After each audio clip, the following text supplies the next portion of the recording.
फिर मैंने उस बड़ी सी सफेद रोबोट की तरफ देखा। मेरी आवाज एकदम शांत थी। मैं उसके डरावने एटीट्यूड से बिल्कुल नहीं डरा। यंग अंकल, मैं गंदा नहीं हूँ। मैंने अंदर आने से पहले 3 बार हाथ धोए हैं और मैं उस हवा वाले कमरे एयर शॉवर से भी गुजरा हूँ। और उसके अलावा मैंने उस जूस रोबोट के मैकेनिकल आर्म के जॉइंट्स की तरफ इशारा किया। ये बड़ी सफेद मशीन ये बीमार है, ये बहुत थक गई है, इसीलिए ये अपना काम इतना धीरे धीरे कर रही है। स्मिथ 1 सेकंड के लिए सुन्न पड़ गया और फिर ऐसे हंसा जैसे उसने दुनिया का सबसे बड़ा मजाक सुन लिया हो। बीमार धीरे धीरे?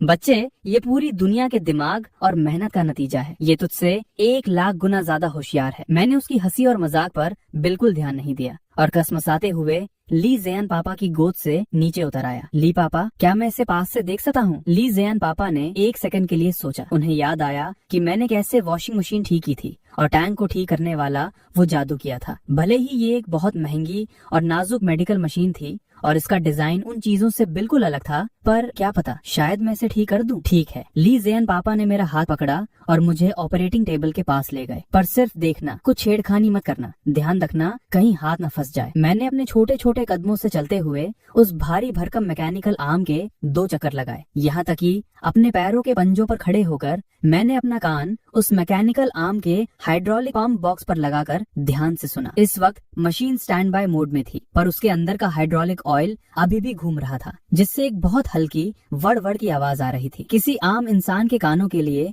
ये सिर्फ एक शोर था, पर मेरे कानों के लिए ये उस मशीन की धड़कन, हार्ट बीट जैसी थी। मैंने अपना छोटा सा माथा सिकोड़ा, अपनी पॉकेट से वो छोटी सी इंच टेप मेजरिंग टेप निकाली जो मैं हमेशा साथ रखता हूँ, और उस मैकेनिकल आर्म के पीछे लगी उस मोटी काली हाइड्रोलिक पाइप की लंबाई नापी और फिर उस पाइप की लाइन को देखा जो सिर्फ सुंदर दिखने के लिए मशीन के अंदर गोल गोल स्पाइरल डिजाइन में घुमाई गई थी। बिल्कुल वही बात है। मैंने एक लंबी सांस ली और किसी पुराने एक्सपीरियंस इंजीनियर की तरह अपना सिर हिलाया। ली ज़ेयान पापा नीचे घुटनों पर बैठे और पूछा, क्या हुआ? चेन ने क्या ढूंढा? मैंने उस काली पाइप की तरफ इशारा किया और पूरी सीरियसनेस के साथ बोला, ली पापा, ये पाइप बहुत ज्यादा लंबी है और सिर्फ अच्छी दिखने के लिए इसे पेट के अंदर कई बार गोल गोल घुमाया गया है, जिस वजह से ऑयल बाबू को आगे वाले हाथ तक पहुंचने के लिए बहुत लंबा रास्ता तैयार करना पड़ता है। और ऊपर से ये पाइप बहुत पतली है। जब ऑयल इसमें दौड़ता है तो रगड़ फ्रिक्शन बहुत ज्यादा होती है। मंजिल तक पहुंचने से पहले ही उसकी आधी ताकत खत्म हो जाती है, इसीलिए वो आगे वाला हाथ इतना धीरे रिएक्ट करता है। ली ज़ेयान पापा सुन रह गए। Fluid mechanics, friction resistance loss.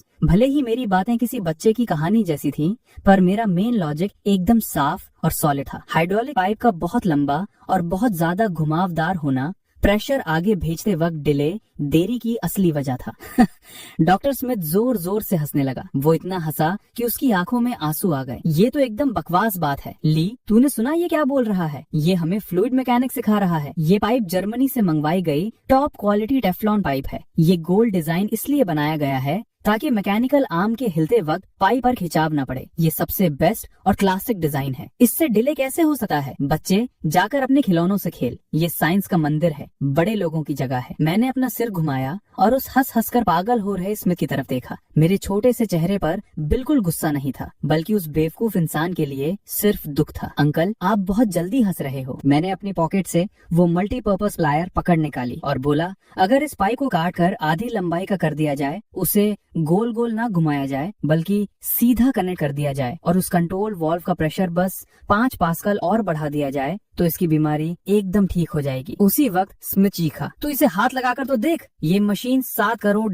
$70 million की है। अगर तूने इसे काट कर खराब किया तो क्या तू हर्जाना भर पाएगा? तुझे बेचकर भी इसके पैसे पूरे नहीं होंगे। तभी ली ज़ेयान पापा सीधा खड़े हो गए। उन्होंने स्मिथ की तरफ देखा। उनकी आंखों में एक ऐसी जिद थी जो किसी को पीछे हटने ना दे। स्मिथ, ये मशीन हॉस्पिटल ने इसके पूरे पैसे दे दिए हैं। अब ये मेरी है और क्योंकि ये मेरी है तो मेरे पास पूरा हक है कि मैं इसका कुछ भी करूं। एक पाइप काटने की बात तो छोड़ ही दे, अगर मैं इसे तोड़ फोड़ कर कचरा भी बना दूं तब भी वो मेरी मर्जी होगी। स्मिथ गुस्से से पागल हो गया। ली, तू वारंटी के रूल्स की धज्जियां उड़ा रहा है। ली ज़ेयान पापा ने उसे घंटा घास नहीं डाली और सीधा मुझसे बोले, चंचन, शुरू हो जाओ। लैब में खड़े बाकी सारे देसी एक्सपर्ट्स के होश उड़ गए। पागलपन है, डायरेक्टर ली पागल हो गए हैं। एक 4 साल के बच्चे को परमिशन दे रहे हैं $7 करोड़ की ऐसी महंगी और नाजुक मशीन को मॉडिफाई करने की, पर किसी की हिम्मत नहीं हुई आगे बढ़कर रोकने की, क्योंकि ली जियान पापा का ऑरा इस वक्त किसी खौफनाक शेर जैसा था। मैंने बिना 1 सेकंड की हिचकिचाहट के अपना काम शुरू किया। मशीनों के सामने मैं ही इकलौता और असली बॉस हूँ। कचाक, वो पाइप जिसे स्मिथ सबसे बेस्ट और क्लासिक डिजाइन बोल रहा था, जो सिर्फ सुंदर दिखने के लिए गोल गोल घुमाई गई काली हाइड्रोलिक पाइप थी, मैंने उसे बिना किसी रहम के सीधा काट डाला। काला हाइड्रोलिक ऑयल बाहर बहने लगा और नीचे सफेद चमकदार फर्श पर गिरने लगा। अरे रे, वेस्ट हो गया। मैंने हल्के से बड़बड़ाते हुए एकदम तेजी से कनेक्टर्स का यूज करके उस पाइप की लाइन को वापस जोड़ दिया। इस बार मैंने उसे गोल गोल नहीं घुमाया, बल्कि सबसे छोटा और एकदम सीधा रास्ता चुना और उसे सीधा मैकेनिकल आर्म के ड्राइव पंप से जोड़ दिया। भले ही ये अब देखने में उतना सुंदर नहीं लग रहा था, लेकिन पाइप की लंबाई पूरे 2 मीटर कम हो गई थी। इसके तुरंत बाद मैं कुर्सी पर चढ़ा और कंट्रोल पैनल का पिछला ढक्कन खोला। अपने स्क्रू ड्राइवर से एक छोटे से ओवरफ्लो वाल्व को हल्के से आधा चक्कर घुमाया, प्रेशर को थोड़ा सा बढ़ा दिया ताकि ऑयल और तेजी से दौड़ सके। ये पूरा काम 10 मिनट के अंदर खत्म हो गया। मैं कुर्सी से कूदा और अपने हाथों पर लगा ऑयल पोंछा। ठीक है पापा, अब वापस टेस्ट करके देखो। स्मिथ मेरी ये सारी हरकतें देख रहा था। वो गुस्से में थर थर कांप रहा था। उसका चेहरा लाल और गर्दन गुस्से से फूल गई थी। तुम लोग इतनी कीमती चीज की बर्बादी कर रहे हो। ये तो सीधा तबाही है। ये मशीन कचरा बन चुकी है। मैं तुम दोनों पर केस करूंगा। मैं इंटरनेशनल मेडिकल एसोसिएशन में तुम्हारी शिकायत करूंगा। चुप रहो। ली जियान पापा ने उसकी बातों को एकदम ठंडे अंदाज में काट दिया। वो वापस उस ऑपरेटिंग टेबल के पास गए, नए स्टेराइल ग्लव्स पहने, एक गहरी सांस ली और अपने दोनों हाथों को मेन कंट्रोल हैंडल्स पर रख दिया। स्क्रीन ऑन हुई। मैकेनिकल आर्म ने अपना सेल्फ चेक वापस शुरू किया। सिस्टम रेडी था। ली जियान पापा ने सीधा ऑपरेशन शुरू नहीं किया, बल्कि पहले सिर्फ अपनी उंगली को हल्का सा हिलाकर टेस्ट किया। शुभ। स्क्रीन पर वो भारी भरकम मैकेनिकल आर्म लगभग उसी पल एकदम हल्का सा हिली। ली जियान पापा की आंखें एकदम बड़ी हो गईं। वो फीलिंग पूरी तरह बदल चुकी थी। पहले जो कीचड़ में चलने जैसी चिपचिपी थकावट फील हो रही थी, वो गायब हो चुकी थी। उसकी जगह एक ऐसी क्लियर और मक्खन फीलिंग आ गई थी जैसे वो उनके अपने ही हाथों से जुड़ी हो। ऐसा लग रहा था जैसे सर्जिकल नाइफ सीधा उनके हाथों का ही हिस्सा बन गई हो। ली जियान पापा की भारी आवाज आई, नया अंगूर ग्रेप लाओ। असिस्टेंट ने कांपते हाथों से एक नया पर्पल अंगूर टेबल पर रख दिया। ली जियान पापा ने सांस रोकी और पूरा फोकस किया। कंट्रोल हैंडल को हल्के से आगे धक्का दिया। मैकेनिकल आर्म के आगे लगा वो छोटा सा सर्जिकल कटर किसी बिजली की रफ्तार से आगे बढ़ा, लेकिन अंगूर के छिलके को छूने से ठीक 1 माइक्रोन पहले एकदम सॉलिड तरीके से रुक गया। तेज, परफेक्ट और सॉलिड। अगला जो नजारा सबने देखा, उसने स्मिथ समेत सारे एक्सपर्ट्स की जिंदगी भर की नींद उड़ा दी। सबने स्क्रीन पर देखा कि वो सिर्फ कुछ मिलीमीटर लंबा सर्जिकल कटर जैसे जिंदा हो गया था। उसने हल्के से एक कट लगाया। अंगूर के छिलके में एक छोटा सा छेद बन गया। फिर उसे एकदम सफाई से खींचा और पतली प्लास्टिक जैसा वो पर्पल छिलका पूरा का पूरा अलग हो गया। अंदर का अंगूर एकदम परफेक्ट और सलामत था। उसमें से जूस की एक बूंद तक नहीं निकली थी। और उससे भी ज्यादा डरावनी चीज थी उसकी स्पीड। पहले एक अंगूर छीलने में 2 मिनट लगते थे, पर इस बार सिर्फ 30 सेकंड्स लगे। साइड में खड़े वाइस प्रेसिडेंट जोर से चिल्ला पड़े, बाप रे, ये सिंक रेट, ये तो पूरा 100% हो गया है। ली जियान पापा ने कंट्रोल हैंडल्स छोड़ दिए। वो उस परफेक्टली छीले हुए अंगूर को देख रहे थे और बहुत देर तक उनके मुंह से कोई आवाज नहीं निकली। बहुत अरसे बाद हर चीज को परफेक्टली कंट्रोल करने की वो पावर और खुशी उसने उनकी बॉडी के रोंगटे खड़े कर दिए थे और उन्हें सुकून दिया था। यही तो थी वो गॉड हैंड जिसका वो सपना देखते थे। वो मुड़े, अपने ग्लव्स उतारे और उस हैरानी से पत्थर बने खड़े डॉक्टर स्मिथ की तरफ देखा। तो लगता है तुम्हारा वो गुरूर वाला क्लासिक डिजाइन एक छोटे बच्चे की काटी हुई पाइप से हार गया। फैक्ट तो ये साबित हुआ है कि मेरे हाथ बूढ़े नहीं हुए थे, बल्कि तुम्हारा डिजाइन ही फालतू और बकवास था। स्मिथ का मुंह खुला का खुला रह गया। उसके चेहरे का सारा घमंड हवा में उड़ गया था। उसकी जगह एक ऐसी हैरानी आ गई थी जैसे उसकी पूरी दुनिया की साइंस गलत साबित हो गई हो। वो भागकर मशीन के पीछे गया, उस सीधी काटी हुई पाइपलाइन को घूरने लगा और फिर उसने टेस्टिंग डेटा चेक किया। डिले 0.001 मिलीसेकेंड, मतलब लगभग 0, नामुमकिन। स्मिथ अपने आप में बड़बड़ाने लगा, सिर्फ इस वजह से कि पाइप बहुत लंबी थी। फ्लूइड की रुकावट का इतना बड़ा असर हो सकता है। हमारे 100 से ज्यादा इंजीनियर्स ने इस बारे में क्यों नहीं सोचा? मैं कुर्सी पर बैठा था और मैं बोला, क्योंकि आप लोग बस उस मशीन को सुंदर दिखाना चाहते थे। आप ये भूल गए कि इसका असली काम लोगों की जान बचाना है। मशीन भी इंसान जैसी होती है, सब कुछ सीधा सीधा होना चाहिए। अगर उसे ज्यादा गोल गोल घुमाया ना तो उसका दिल थक जाता है। बच्चे के मुंह से निकली हुई इस पूरी डीप और फिलोसफी वाली बात ने सीधा स्मिथ के दिमाग के परखचे उड़ा दिए, जैसे कोई 10,000 पॉइंट्स का डैमेज हुआ हो। वो झटके से पीछे मुड़ा और मुझे घूरने लगा। उसकी आंखों की हैरानी अब एक पागलपन वाले जोश में बदल गई थी। ये कहाँ से कोई छोटा बच्चा लगता है, ये तो मैकेनिकल जीनियस है, ये तो भगवान का भेजा हुआ टॉप डिजाइनर है। स्मिथ दौड़कर मेरे पास आया, मेरा हाथ पकड़ा और बोला, तूने ये कैसे सोचा? हमें तेरी जरूरत है। तू अमेरिका एम नेशन चल हमारे साथ, हमारी लेबोरेटरी आकर काम कर। तेरी सैलरी साल की $10 लाख, $1 मिलियन होगी। और फिर ली जियान पापा चलते हुए आगे आए। उन्होंने मुझे प्यार से अपनी गोद में उठाया और उस घमंडी स्मिथ की तरफ पूरे गुरूर के साथ देखा। माफ करना डॉक्टर स्मिथ, ये मेरा बेटा है और सिर्फ इस हॉस्पिटल का नहीं, ये पूरे देश के फ्यूचर का चीफ टेक्निकल एडवाइजर है। चलो चैन हम अपने ऑफिस चलकर खाना खाएंगे। ये बोलकर उन्होंने मुझे गोद में उठाए हुए लेबोरेटरी से बाहर निकल गए और एक बार भी मुड़कर पीछे नहीं देखा। उनके पीछे हमारे देश के सारे एक्सपर्ट्स की इज्जत भरी नजरें उनका पीछा कर रही थी और वहाँ बेचारा डॉक्टर स्मिथ खड़ा था, जिसका घमंड उस एक कटी हुई पाइप ने तोड़ दिया था। वो उस कटी पाइप को देखकर अपनी पूरी जिंदगी की पढ़ाई और अपने दिमाग पर शक कर रहा था। ऑफिस में आकर ली जियान पापा आराम से सू पी रहे थे और मुझे ठीक अपने सामने बैठकर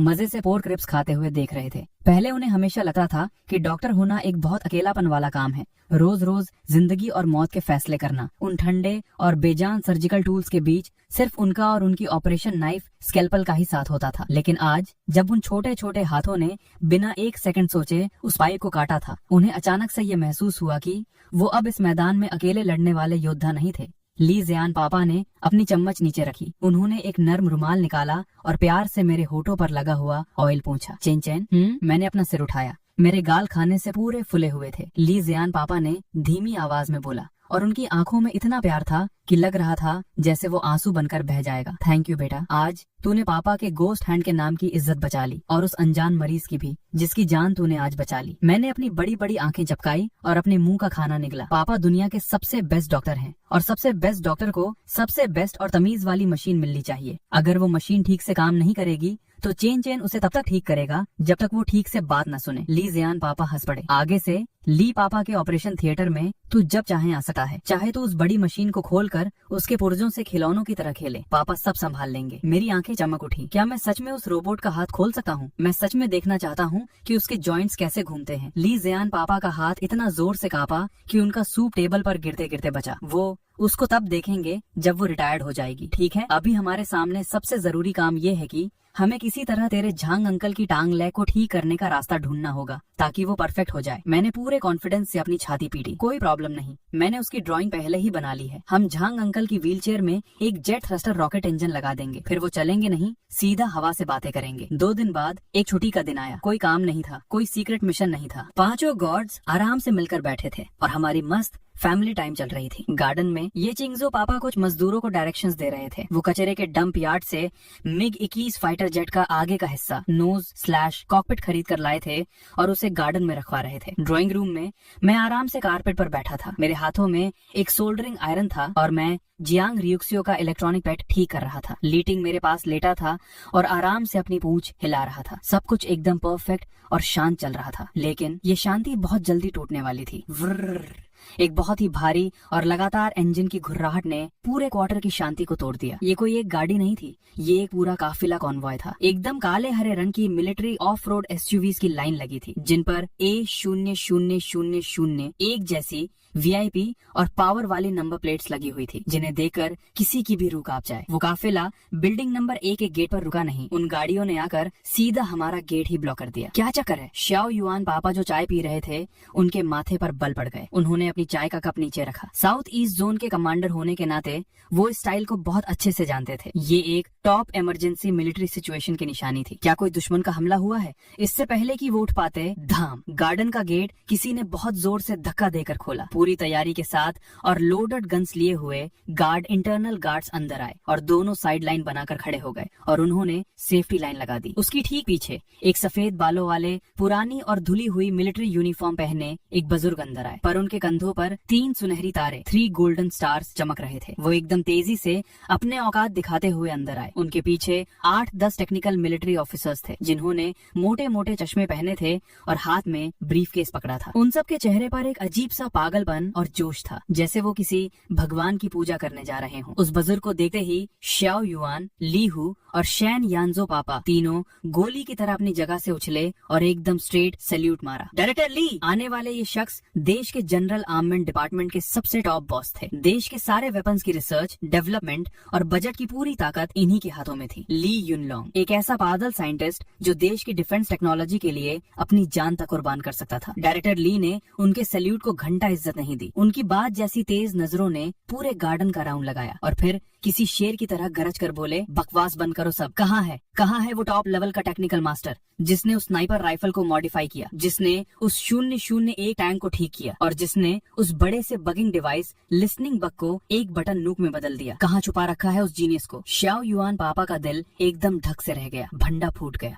अब ये राज छिपने वाला नहीं है। पका स्पेशल ब्रिगेड की उस स्नाइपर गन की रिपोर्ट और शैन यानजो के उस सिकेडा विंग 2.0 वाले बकी रिवर्स इंजीनियरिंग की रिपोर्ट इनके हाथ लग गई है। श्याओ युआन पापा ने अनजान बनने की नाकाम कोशिश की और रास्ते के बीच में खड़े हो गए।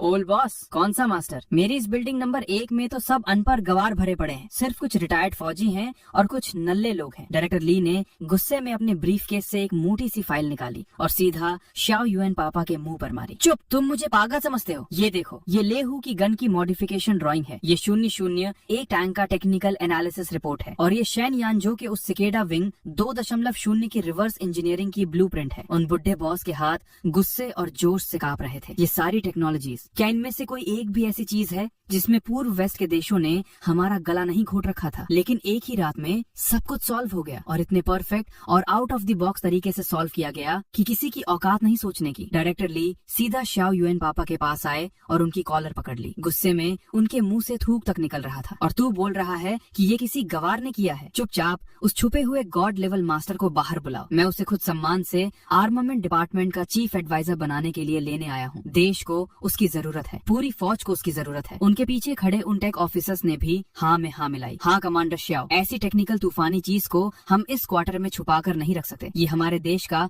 सबसे बड़ा खजाना है। भले ही वो कोई 80 साल के बुढ़े बाबा स्वीपिंग मॉन्क क्यों ना हो, हमें उन्हें मंदिर में भगवान की तरह बिठाना होगा। इस वक्त पांचों गॉड्स एक दूसरे की शक्ल देख रहे थे और उनके चेहरे के एक्सप्रेशंस इतने अजीब हो चुके थे कि बता नहीं सकते। 80 साल का बुढ़ा बाबा, छुपा हुआ गॉड लेवल मास्टर। श्याओ युआन पापा ने थोड़ा शर्माते हुए अपना सिर खुजलाया। वो ओल्ड बॉस इंसान तो यही मौजूद है, लेकिन क्या? डायरेक्टर ली ने बेचैनी से जमीन पर पैर मारा। क्या उनका एटीट्यूड ठीक नहीं है? क्या उनकी डिमांड बहुत हाई है? कोई बात नहीं, मैं खुद उनके आगे हाथ जोड़ूंगा। क्या मेरा उनके पास 3 बार आकर उनके आगे झुकना काफी रहेगा? ठीक उसी वक्त ड्राइंग रूम के बड़े से शीशे वाले दरवाजे, फ्रेंच विंडोज के अंदर से एक बहुत ही प्यारी और नरम सी दूध पीती आवाज बाहर आई। झांग अंकल, जांग रोशवे का इलेक्ट्रॉनिक डॉक ठीक हो गया है, लेकिन उसकी पुरानी बैटरी बहुत बेकार थी, इसलिए मैंने उसमें एक एडवांस लिथियम बैटरी लगा दी है। डायरेक्टर ली 1 सेकंड के लिए सुन्न पड़ गए। ये कहाँ से किसी छोटे बच्चे की आवाज आई? श्याओ युआन पापा ने एक लंबी सांस ली। उन्हें पता था कि अब इन बुढ़े बाबा को गोलियां देकर चुप कराना नामुमकिन है। वो थोड़ा साइड में हटे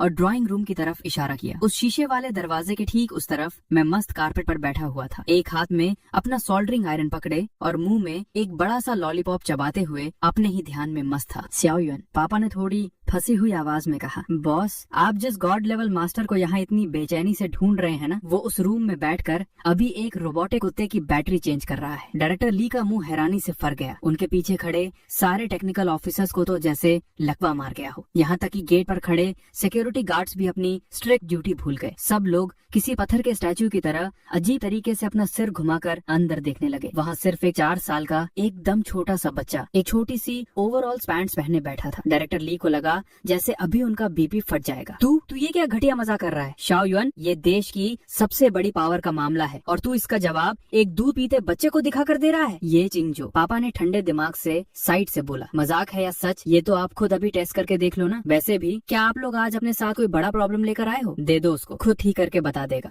डायरेक्टर ली ने अपनी आंखें बंद करके एक लंबी सांस ली और अपने दिमाग को ठंडा करने की कोशिश की। उन्हें अभी भी इस बकवास पर भरोसा नहीं हो रहा था। चाहे उनकी जान ले लो, पर कोई उन्हें ये यकीन नहीं दिला सकता था। लेकिन शाओ युआन और उसके उन चारों खतरनाक भाइयों के चेहरे एकदम सीरियस थे। वो लोग वैसे भी बिना मतलब कोई नाटक करने वाले लोग नहीं थे। डायरेक्टर ली ने अचानक से अपना हाथ उठाया। ठीक है, टेस्ट कर ही लेते हैं। उनके इशारा करते ही उनके पीछे खड़ा सेक्रेटरी तेजी से आगे आया और उसके हाथ में एक भारी काले रंग का मेटल बॉक्स था। बॉक्स खुला, उसके अंदर एक बहुत ही गजब और कॉम्प्लेक्स डिजाइन का सिलेंडर जैसा ऑब्जेक्ट था, जिस पर ढेर सारे फाइन गियर्स और लेंसेज लगे हुए थे। डायरेक्टर ली का चेहरा एकदम सीरियस हो गया। ये ड्रैगन आई रडार का जायरोस्कोप है। ये हमारे सबसे नए एंटी एयरक्राफ्ट रडार का दिल है। पर इसमें प्रॉब्लम ये है कि जब ये हाई स्पीड पर घूमता है तो इसमें हल्की सी वाइब्रेशन होती है, जिसकी वजह से रडार सुपरसोनिक स्पीड आने वाले टारगेट्स को लॉक नहीं कर पाता। हमारे टॉप एक्सपर्ट्स ने इस पर 3 महीने दिमाग खराब किया है। हर तरह का मटेरियल बदल कर देख लिया,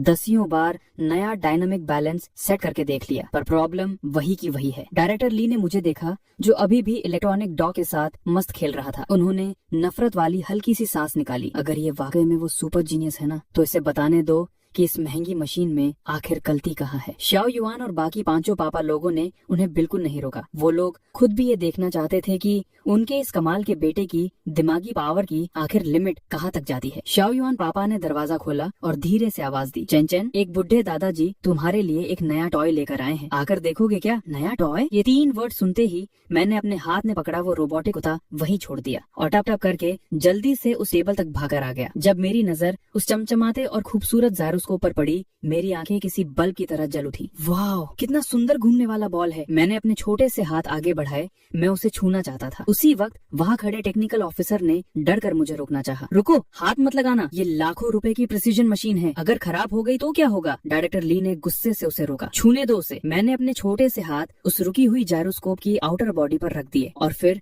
मैंने अपना सिर उठाया और डायरेक्टर ली की तरफ देखा। दादाजी, क्या आप इसे घुमा सकते हैं? जब तक ये घूमेगा नहीं, मुझे इसकी आवाज सुनाई नहीं देगी। डायरेक्टर ली ने सिर हिलाया और अपने असिस्टेंट को इशारा किया कि वो पावर चालू करे। जायरोस्कोप ने घूमना शुरू किया। उसकी स्पीड एकदम फ्लैश की तरह 10,000 RPM पर पहुंच गई। मैंने अपनी आंखें बंद की और अपना कान उस टेबल से चिपका लिया। मेरे दिमाग में हजारों पुर्जे पूरी स्पीड में घूमने लगे। हर एक गियर के टकराने की आवाज, हर एक बेरिंग के रगड़ने की आवाज, वो सब मिलकर मेरे दिमाग में एक अजीब सा म्यूजिक बना रही थी। अचानक मैंने अपनी आंखें खोली। मिल गया। मैंने अपनी जेब से वही छोटू सा स्क्रू ड्राइवर निकाला और जांग दाजुन अंकल से एक स्ट्रॉन्ग मैग्नेट मांगा। दादाजी, इसे रोक दीजिए। मैंने उस जायरोस्कोप के नीचे वाले हिस्से में बने एक बहुत ही छुपे हुए कूलिंग होल की तरफ इशारा किया। इसके अंदर लोहे का एक बहुत बहुत छोटा सा कतरा फंसा हुआ है। वो शायद तब इसके अंदर रह गया था जब इसका कवर बनाया जा रहा था और वो उसके अंदर के एक छुपे हुए गैप में घुसा पड़ा है। डायरेक्टर ली ने अपना माथा से कोड़ा। लोहे का कचरा? नामुमकिन। इस मशीन को एक डस्ट फ्री फैक्ट्री में असेंबल किया गया था। इसके अंदर लोहे का टुकड़ा कैसे हो सकता है? मैंने पूरे कॉन्फिडेंस से उनकी तरफ देखा। है अंदर। मैंने उस स्ट्रॉन्ग मैग्नेट को उस कूलिंग होल के बिल्कुल किनारे पर लगाया और अपने स्क्रू ड्राइवर से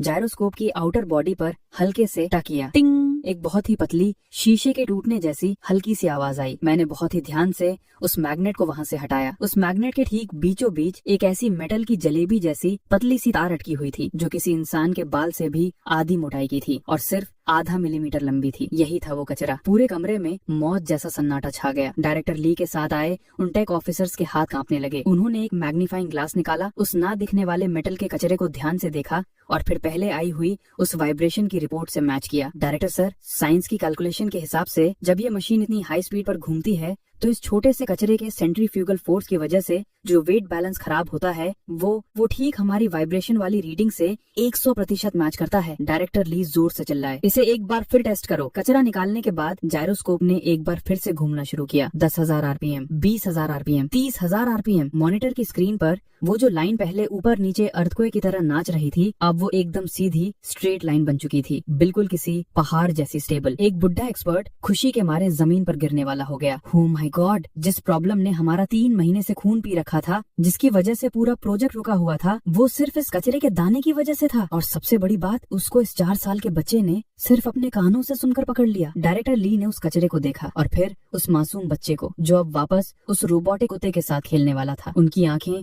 पूरी तरह बदल चुकी थीं। उनमें आ थी एक पागलपन था और एक अजीब सा डर भी था। ये कहाँ से बच्चा लगता है? ये तो देश का सबसे बड़ा खजाना है। ये चलता फिरता इंसानी रडार है। ये तो भगवान का खुद इस देश की मिलिट्री को भेजा हुआ सबसे बड़ा तोहफा है। डायरेक्टर ली अचानक अचानक से जोर जोर से आसमान की तरफ देखकर हंसने लगे। वो इतना हंसे कि उनकी आंखों से आंसू आ गए।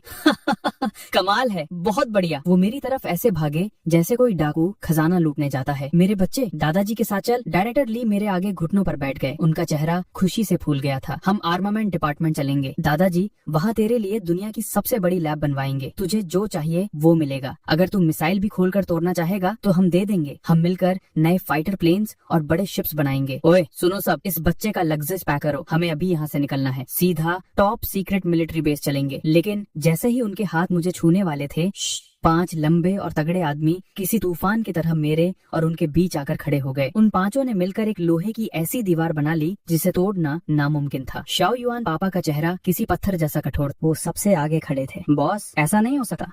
ली ज़ियान पापा ने अपना चश्मा ठीक किया। उनकी आंखों में बर्फ जैसी ठंडक थी। वो अभी सिर्फ 4 साल का है। उसकी बॉडी की इम्यूनिटी अभी पूरी डेवलप नहीं हुई है। वो उस पैक किए हुए सीक्रेट बेस की जेल में फिट नहीं हो पाएगा। लीहू पापा अपने हाथ की मुट्ठी भींच रहे थे। वो एक उस शेर की तरह लग रहे थे जो अपने बच्चे को बचा रहा हो। जिसने भी मेरे बेटे को यहाँ से ले जाने की कोशिश की ना, पहले उसे मेरे इन मुखों से पूछना पड़ेगा कि वो तैयार हैं या नहीं। ये चिंगजो पापा एकदम फेक स्माइल के साथ खड़े थे, लेकिन उनके एक हाथ में उनका फोन था। डायरेक्टर ली, क्या आप चाहते हैं कि मैं आर्मामेंट डिपार्टमेंट का आने वाले साल का सारा बजट ब्लॉक करवा दूं? शेनियंजो पापा सबसे पीछे अंधेरे में खड़े थे। उनके हाथों में एक सर्जिकल नाइफ हवा में घूम रहा था। आप इसे अपने साथ ले जा सकते हो, लेकिन मेरा वादा रहा कि आर्मामेंट डिपार्टमेंट के सारे टॉप सीक्रेट्स कल सुबह तक इंटरनेट पर लीक हो जाएंगे। डायरेक्टर ली गुस्से से फटने वाले हो गए। उनकी मूछें हवा में उड़ने लगी। उन्होंने उंगली उठाकर इन 5 बागियों को घूरा।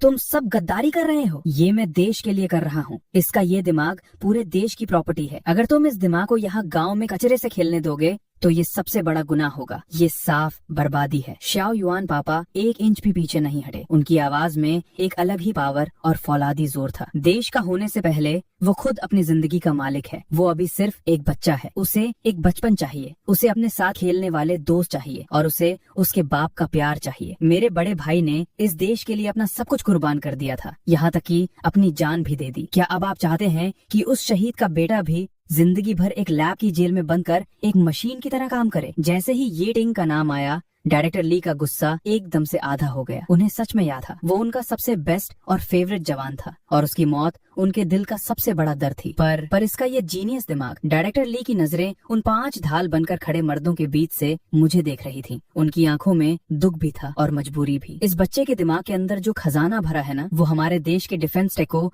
20 साल आगे ले जा सकता है, बिना किसी ठोकर के। ठीक उसी वक्त मैंने उन पापा लोगों के पीछे से अपना छोटा सा सिर बाहर निकाला। मैंने मासूमियत से अपनी बड़ी बड़ी आंखें झपकाई। दादाजी, आप लोग मेरे पापा लोगों के साथ झगड़ा मत करो। मैं किसी भी उस बेसवाज में नहीं जाने वाला। वहाँ ना तो टेस्टी खाना होगा और ना ही मेरे साथ खेलने के लिए वह जांग रोशवे होगी। डायरेक्टर ली मुझे प्यार से मनाने ही वाले थे, पर मैंने उनकी बात काटे हुए आगे बोला, लेकिन अगर आपके पास ऐसे टॉयज हैं जो आपसे ठीक नहीं हो रहे तो आप उन्हें यहाँ भेज सकते हो ना। मैं यहाँ घर पर आराम से उन्हें ठीक कर दूंगा, बिल्कुल वैसा ही जैसा मैंने अभी उस घूमने वाले बॉल के साथ किया था। मेरी इस एक सीधी सी बात ने डायरेक्टर ली का मुंह बंद कर दिया और शाओ युआन समेत सारे पापा लोगों की आंखों में उम्मीद जला दी। ये चिंगजो पापा ने मौके पर चौका मारा। डायरेक्टर ली, आइए एक डील करते हैं। चंचन आपके डिपार्टमेंट में जॉब करने नहीं आएगा, वो यहीं अपनी बिल्डिंग नंबर 1 में ही रहेगा। वो आराम से अपना नॉर्मल किंडरगार्टन जाएगा, लेकिन आप उसे अपना स्पेशल VIP टेक्निकल एडवाइजर मान सकते हैं। जब भी आपके पास कोई ऐसी बड़ी प्रॉब्लम आए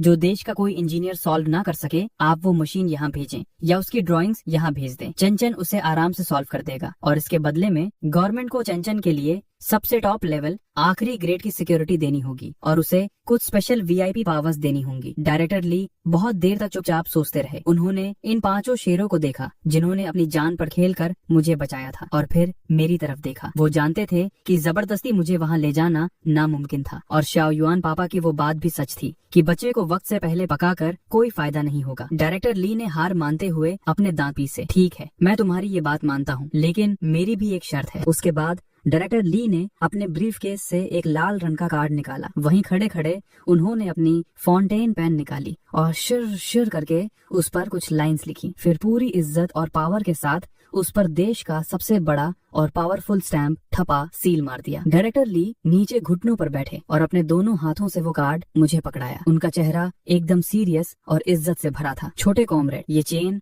मैं आपको देश के जनरल आर्मेंट डिपार्टमेंट का चीफ टेक्निकल एडवाइजर, मुख्य सलाहकार बनाता हूँ। आपको एक मेजर आर्मी रैंक के बराबर की सुविधाएं मिलेंगी और ये पोस्ट लाइफ टाइम, पूरी जिंदगी के लिए होगी। और हाँ, डायरेक्टर ली ने अपना सिर घुमाकर श्याओ युआन और बाकी पापा लोगों की तरफ देखा। इस बच्चे की जान सबसे कीमती है, इसलिए आर्मेंट डिपार्टमेंट अपनी एक खास शैडो गार्ड टीम भेजेगी जो 24 घंटे चुपचाप इस बिल्डिंग नंबर 1 की हिफाजत करेगी। लेकिन एक शर्त है, हर महीने इसे कम से कम एक टेक्निकल प्रॉब्लम सॉल्व करके देनी होगी। ये मेरी आखिरी लाइन है। श्याओ युआन और बाकी सब ने राहत की एक लंबी सांस ली। डील पक्की? उनका बेटा भी उनके पास रह गया और ऊपर से बेटे को इतना बड़ा आसमान छूने वाला सेफ्टी कवर शील्ड भी मिल गया। मेजर के बराबर की इज्जत वाला एडवाइजर। पूरे देश में ऐसा कोई दूसरा बच्चा नहीं था जिसके पास ऐसी पावर हो। मैंने वो लाल रंग का कार्ड उनके हाथों से ले लिया। मैंने उसे खोलकर इधर उधर से देखा। भले ही मुझे समझ नहीं आ रहा था कि इस पर क्या लिखा है, लेकिन लग रहा था कि ये कोई बहुत मस्त चीज है। थैंक यू दादाजी, मैंने एकदम अच्छे बच्चे की तरह उन्हें थैंक्स बोला। फिर मैंने थोड़ा सोचा, दादाजी ने मुझे गिफ्ट दिया है तो मैं भी दादाजी को एक गिफ्ट दूंगा। मैंने अपनी पॉकेट में हाथ डाला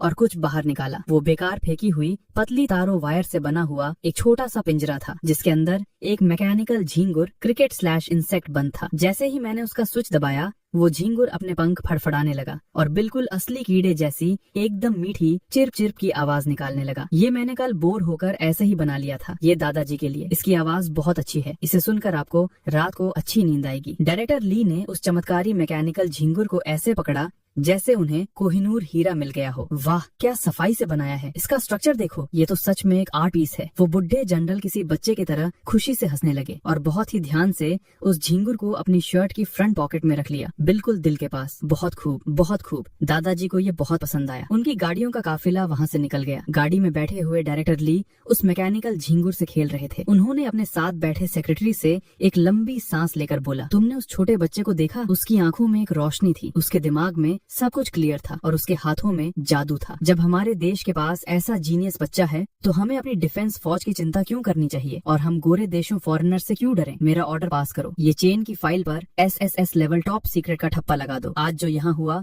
इसका राज सिर्फ उन्हीं लोगों तक रहना चाहिए जो आज वहाँ मौजूद थे। अगर किसी ने भी गलती से एक शब्द भी बाहर निकाला तो उसे सीधा फौजी कानून कोर्ट मार्शल के हवाले कर दिया जाएगा। वहाँ डायरेक्टर ली के जाने के बाद बिल्डिंग नंबर 1 में जश्न का हल्ला मच गया। यस, हम जीत गए। लेहू पापा ने मुझे उठाकर हवा में गोल गोल घुमाना शुरू कर दिया। वो खुश थे कि उनका बेटा उनसे छीना नहीं गया। शाओ युआन पापा उस लाल कार्ड को देखकर हैरानी में डूबे हुए थे। 4 साल का मेजर एडवाइजर, इसके करियर की शुरुआत हम पांचों की टोटल पावर से भी बहुत ऊपर से हुई है। ये चिंगजो पापा अपना कैलकुलेटर निकाल कर हिसाब लगाने लगे थे। मेजर लेवल का रुतबा, उसकी सैलरी, मेडिकल खर्चा, घर का खर्चा।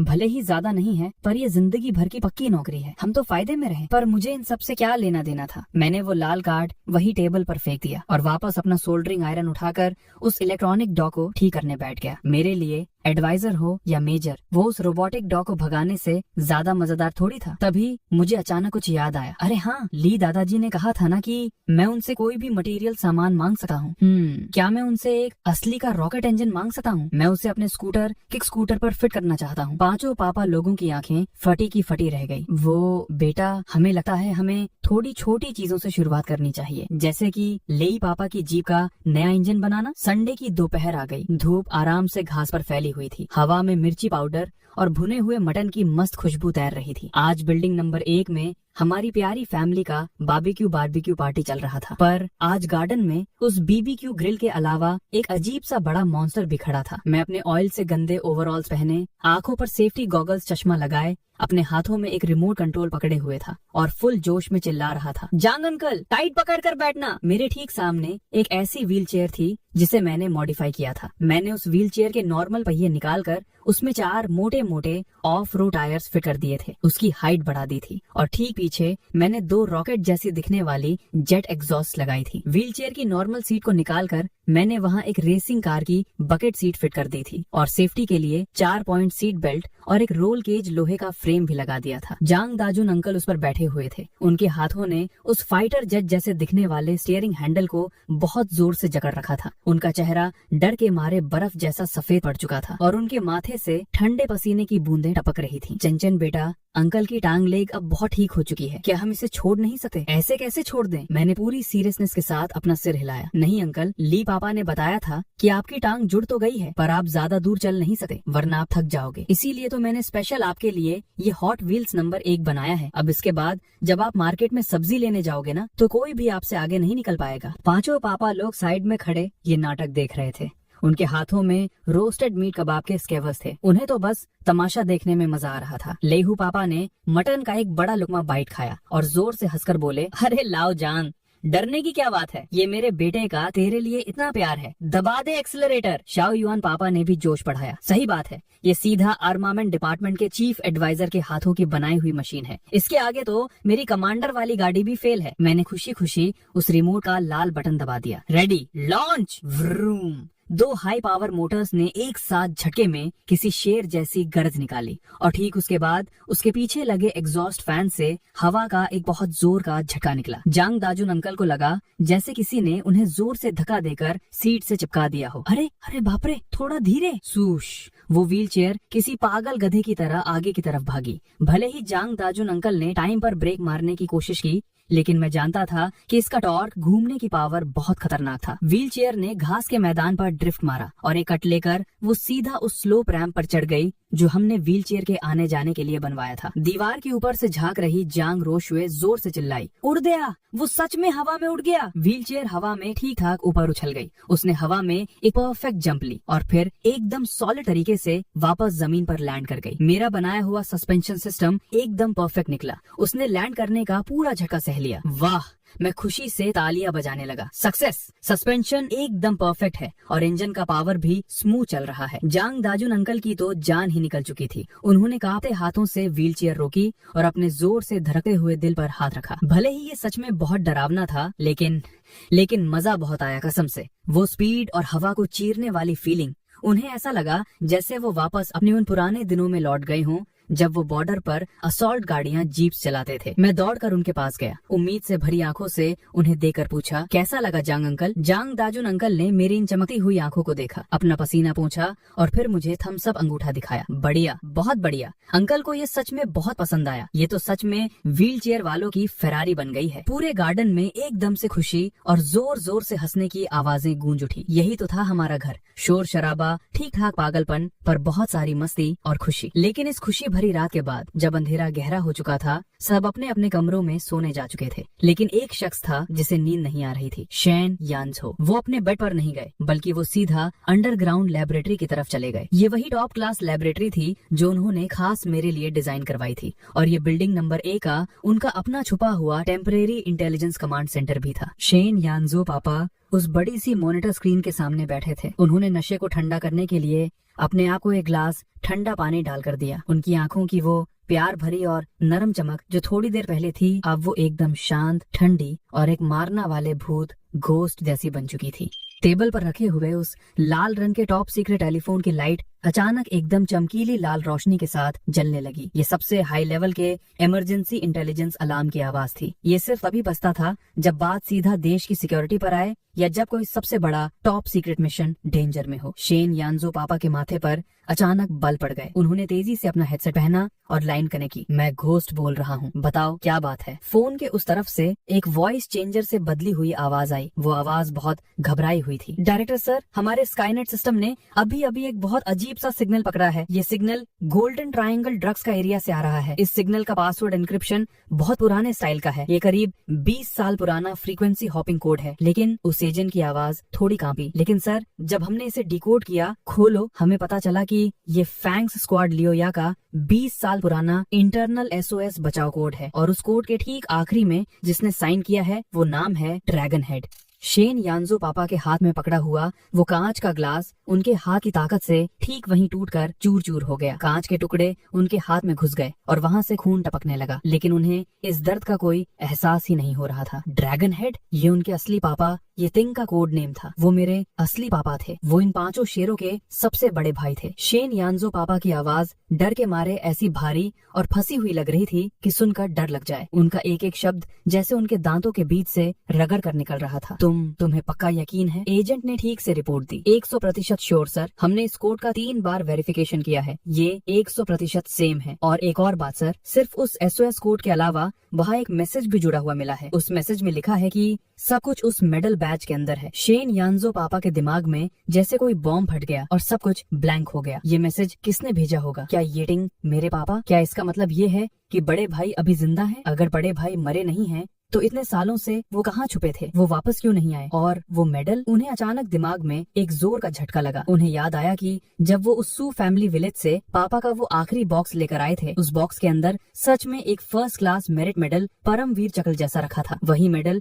जिसे मैं सबसे ज्यादा प्यार करता था और अपनी जान मानता था। शेन यानजो पापा अपने आप से धीरे धीरे बड़बड़ाने लगे। सब कुछ उस मेडल के अंदर है। इस लाइन का क्या मतलब हो सकता है? क्या उस मेडल के अंदर सच में कुछ छुपा हुआ है? या फिर क्या ये दुश्मन का कोई ट्रैकर लोकेशन डिवाइस है? कहीं ये कोई जाल तो नहीं? एक ऐसी डरावनी फिक्र जो उन्होंने पहले कभी महसूस नहीं की थी, उसने एक सेकंड में शेन यानजो पापा को अपनी लपेट में ले लिया। ये सिर्फ किसी के मरने के बाद जिंदा होने की आम खबर नहीं थी। इसके ठीक पीछे एक ऐसी डार्क दुनिया का तूफान छुपा था जो इन सब को निगलने वाला था। वो सालों पुरानी बॉर्डर की वॉर जंग, ये टिंग पापा की कुर्बानी, सैक्रिफाइस, उन फॉरेन ड्रग माफियाज का वो खतरनाक बदला, ये सब ठीक से कहाँ खत्म हुआ था? सच बात तो ये थी कि असली कहानी तो अब बस शुरू हुई थी। सुनो, इस सिग्नल को अभी के अभी ब्लॉक करो, हर एक निशान मिटा दो और इस बात की किसी को भी रिपोर्ट नहीं जानी चाहिए। डार्क नाइट प्रोजेक्ट स्टार्ट करो। गोल्डन ट्रायंगल में छुपे हुए हमारे सारे शैडो स्पाइस को जगा दो। मुझे उस लोकेशन की पूरी डिटेल चाहिए। मुझे जानना है कि आखिर कौन बड़े भाई के कोड नेम का यूज कर रहा है। फोन कट करने के बाद शेन यानजो पापा ने अपने हाथ पर लगे खून को देखा और उनकी आंखों में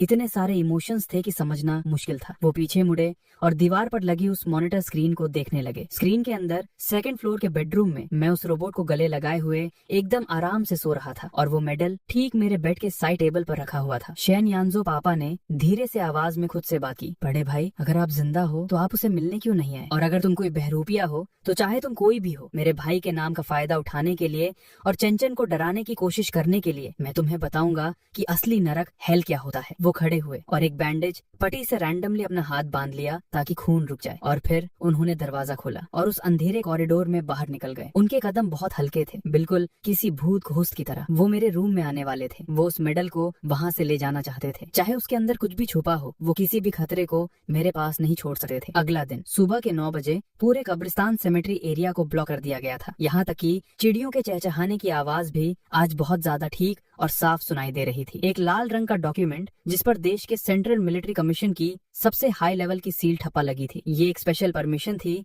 जिसमें मेरी माँ सू वान की अस्थियों को एशेज मेरे पापा शहीद येतिंग की कब्र में एक साथ दफनाने की परमिशन दी गई थी। वो लेटर कल शाम ही बिल्डिंग नंबर 1 पहुंच गया था। रूल्स के हिसाब से आम परिवार वालों को शहीदों के उस मेन एरिया में दफन नहीं किया जा सकता था, लेकिन मेरे पापा येतिंग कोई आम शहीद नहीं थे। वो लियाओ या फैंग स्क्वाड के ड्रैगन हेड थे। वो देश के टॉप क्लास हीरो थे। और मेरी माँ सू वान एक फौजी की ऐसी बीवी जिसने अकेली ने एक हीरो के अनाथ बच्चे को पाला, जिसने इतनी मुसीबतों और दुखों में आखिरी सांस तक हार नहीं मानी। वो इस इज्जत की पूरी हकदार थी। कब्र के सामने एक ग्रे रंग का बड़ा सा ग्रेनाइट पत्थर पेड़ों के बीच एकदम शांति से खड़ा था। उस कब्र के पत्थर पर कोई फालतू का डेकोरेशन नहीं था, सिर्फ एक लाल रंग का स्टार बना था और एकदम कड़क और फौलादी राइटिंग में लिखा था, देश के टॉप क्लास हीरो शहीद येतिंग की कब्र। फोटो में मेरे येतिंग पापा जवान थे, हैंडसम थे और एकदम बिंदास हंस रहे थे। उनकी वो आंखें जैसे वक्त के उस पार से देख रही थी और ठीक उनके सामने खड़े अपनों को बहुत प्यार से देख रही थी। लेकिन वहाँ सबको पता था कि ये जो कब्र है ना, ये अंदर से खाली थी। उस साल वो बॉम्ब ब्लास्ट इतना डरावना था कि मेरे पापा ये टिंग की बॉडी का कोई निशान तक नहीं बचा था। कब्र के अंदर जो दफनाया गया था वो सिर्फ उनकी पहनी हुई एक पुरानी मिलिट्री यूनिफॉर्म और एक फाउंटेन पेन था। ये सिर्फ उनकी यादों की कब्र सेनोटाफ थी। पर आज यहाँ आखिरकार उस कब्र का दूसरा साथी आने वाला था, शाओ युआन। पापा ने एकदम फिट जनरल वाली यूनिफॉर्म पहनी थी। उनकी छाती पर ढेरों मेडल्स लटक रहे थे। उन्होंने एक बहुत ही भारी और फंसी हुई आवाज में ऑर्डर दिया, कब्र खोलो। कुछ गार्ड्स आगे आए और उन्होंने धीरे धीरे कब्र का हैवी ढक्कन पीछे सरकाया। आज मैंने एकदम डार्क रेड रंग का एक छोटा सा सूट पहना था। मेरी छाती पर एक सफेद फूल लगा हुआ था। मेरे उन छोटे छोटे हाथों में मैंने उस गोल्डन लकड़ी से बने अस्थि कलश अर्न को कसकर पकड़ रखा था। वो मेरी माँ थी। शेन यानजो पापा नीचे घुटनों पर बैठे और उन्होंने हल्के से मेरी पीठ को आगे की तरफ धक्का दिया। चेंचे, जाओ, माँ को पापा के पास ले जाओ। वो दोनों बहुत लंबे वक्त से अलग हैं। मैं हाँ में सिर हिलाता हूँ और अपने छोटे छोटे कदमों से चलता हुआ कब्र के ठीक आगे पहुंच जाता हूँ। मैं रोया नहीं, मैंने बस बहुत ध्यान से और बहुत आराम से माँ के उस डब्बे को कब्र के अंदर रख दिया, ठीक उस खाली मिलिट्री यूनिफॉर्म के पास। मैंने अपने छोटे से हाथ आगे बढ़ाए, पहले माँ के उस डब्बे को छुआ और फिर उस खाली यूनिफॉर्म को छुआ। माँ, क्या आपको ठंड लग रही है? ये पापा के कपड़े हैं, अब से आप पापा के ठीक बगल में सोना। पापा की बॉडी बहुत गर्म रहती है, बिल्कुल किसी आग के हीटर की तरह। मामा अंकल पहले कहते थे कि पापा ने हमें छोड़ दिया है, वो झूठ बोलते थे। मैंने अपना सिर उठाया और कब्र के पत्थर पर लगी फोटो को देखा। मेरी आंखें आखिरकार लाल हो ही गई। पापा, मैं माँ को ले आया हूँ, आप आसमान में सिर्फ तारे मत गिनते रहना, माँ को भी देख लेना। माँ डर जाती हैं, उन्हें अंधेरे से डर लगता है, आप उनका हाथ पकड़ कर रखना। हवा का एक हल्का सा झोंका आया, पेड़ों के पत्ते आवाज करते हुए गिरने लगे। कुछ सुनहरे रंग के पत्ते सीधा कब्र के अंदर उड़कर आ गए और ठीक उस यूनिफॉर्म और माँ के डब्बे के ऊपर गिर गए। ये बिल्कुल ऐसा लगा जैसे येतिंग पापा ने अपने हाथ आगे बढ़ाए और अपनी जख्मी बीवी को प्यार से गले लगा लिया हो। कब्र का ढक्कन वापस बंद कर दिया गया। कब्र के पत्थर पर नई लिखी हुई एक छोटी सी लाइन ऐड कर दी गई, बीवी सुवान यहाँ साथ में दफन है। Shao Yuan, Li Jieyan, Li Hu, Ye Qingzhou, Shane यानजो। देश की सबसे टॉप पावर पर बैठे ये पांचों मर्द इस वक्त कब्र के आगे एक लाइन में खड़े थे। उन्होंने अपनी मिलिट्री टोपियां उतारी और अपना सिर झुकाया, एकदम सीरियस और शांत। लीहू जैसा 2 मीटर लंबा और चौड़ा आदमी, उसके आंसू रुकने का नाम ही नहीं ले रहे थे। उसने अपनी पॉकेट से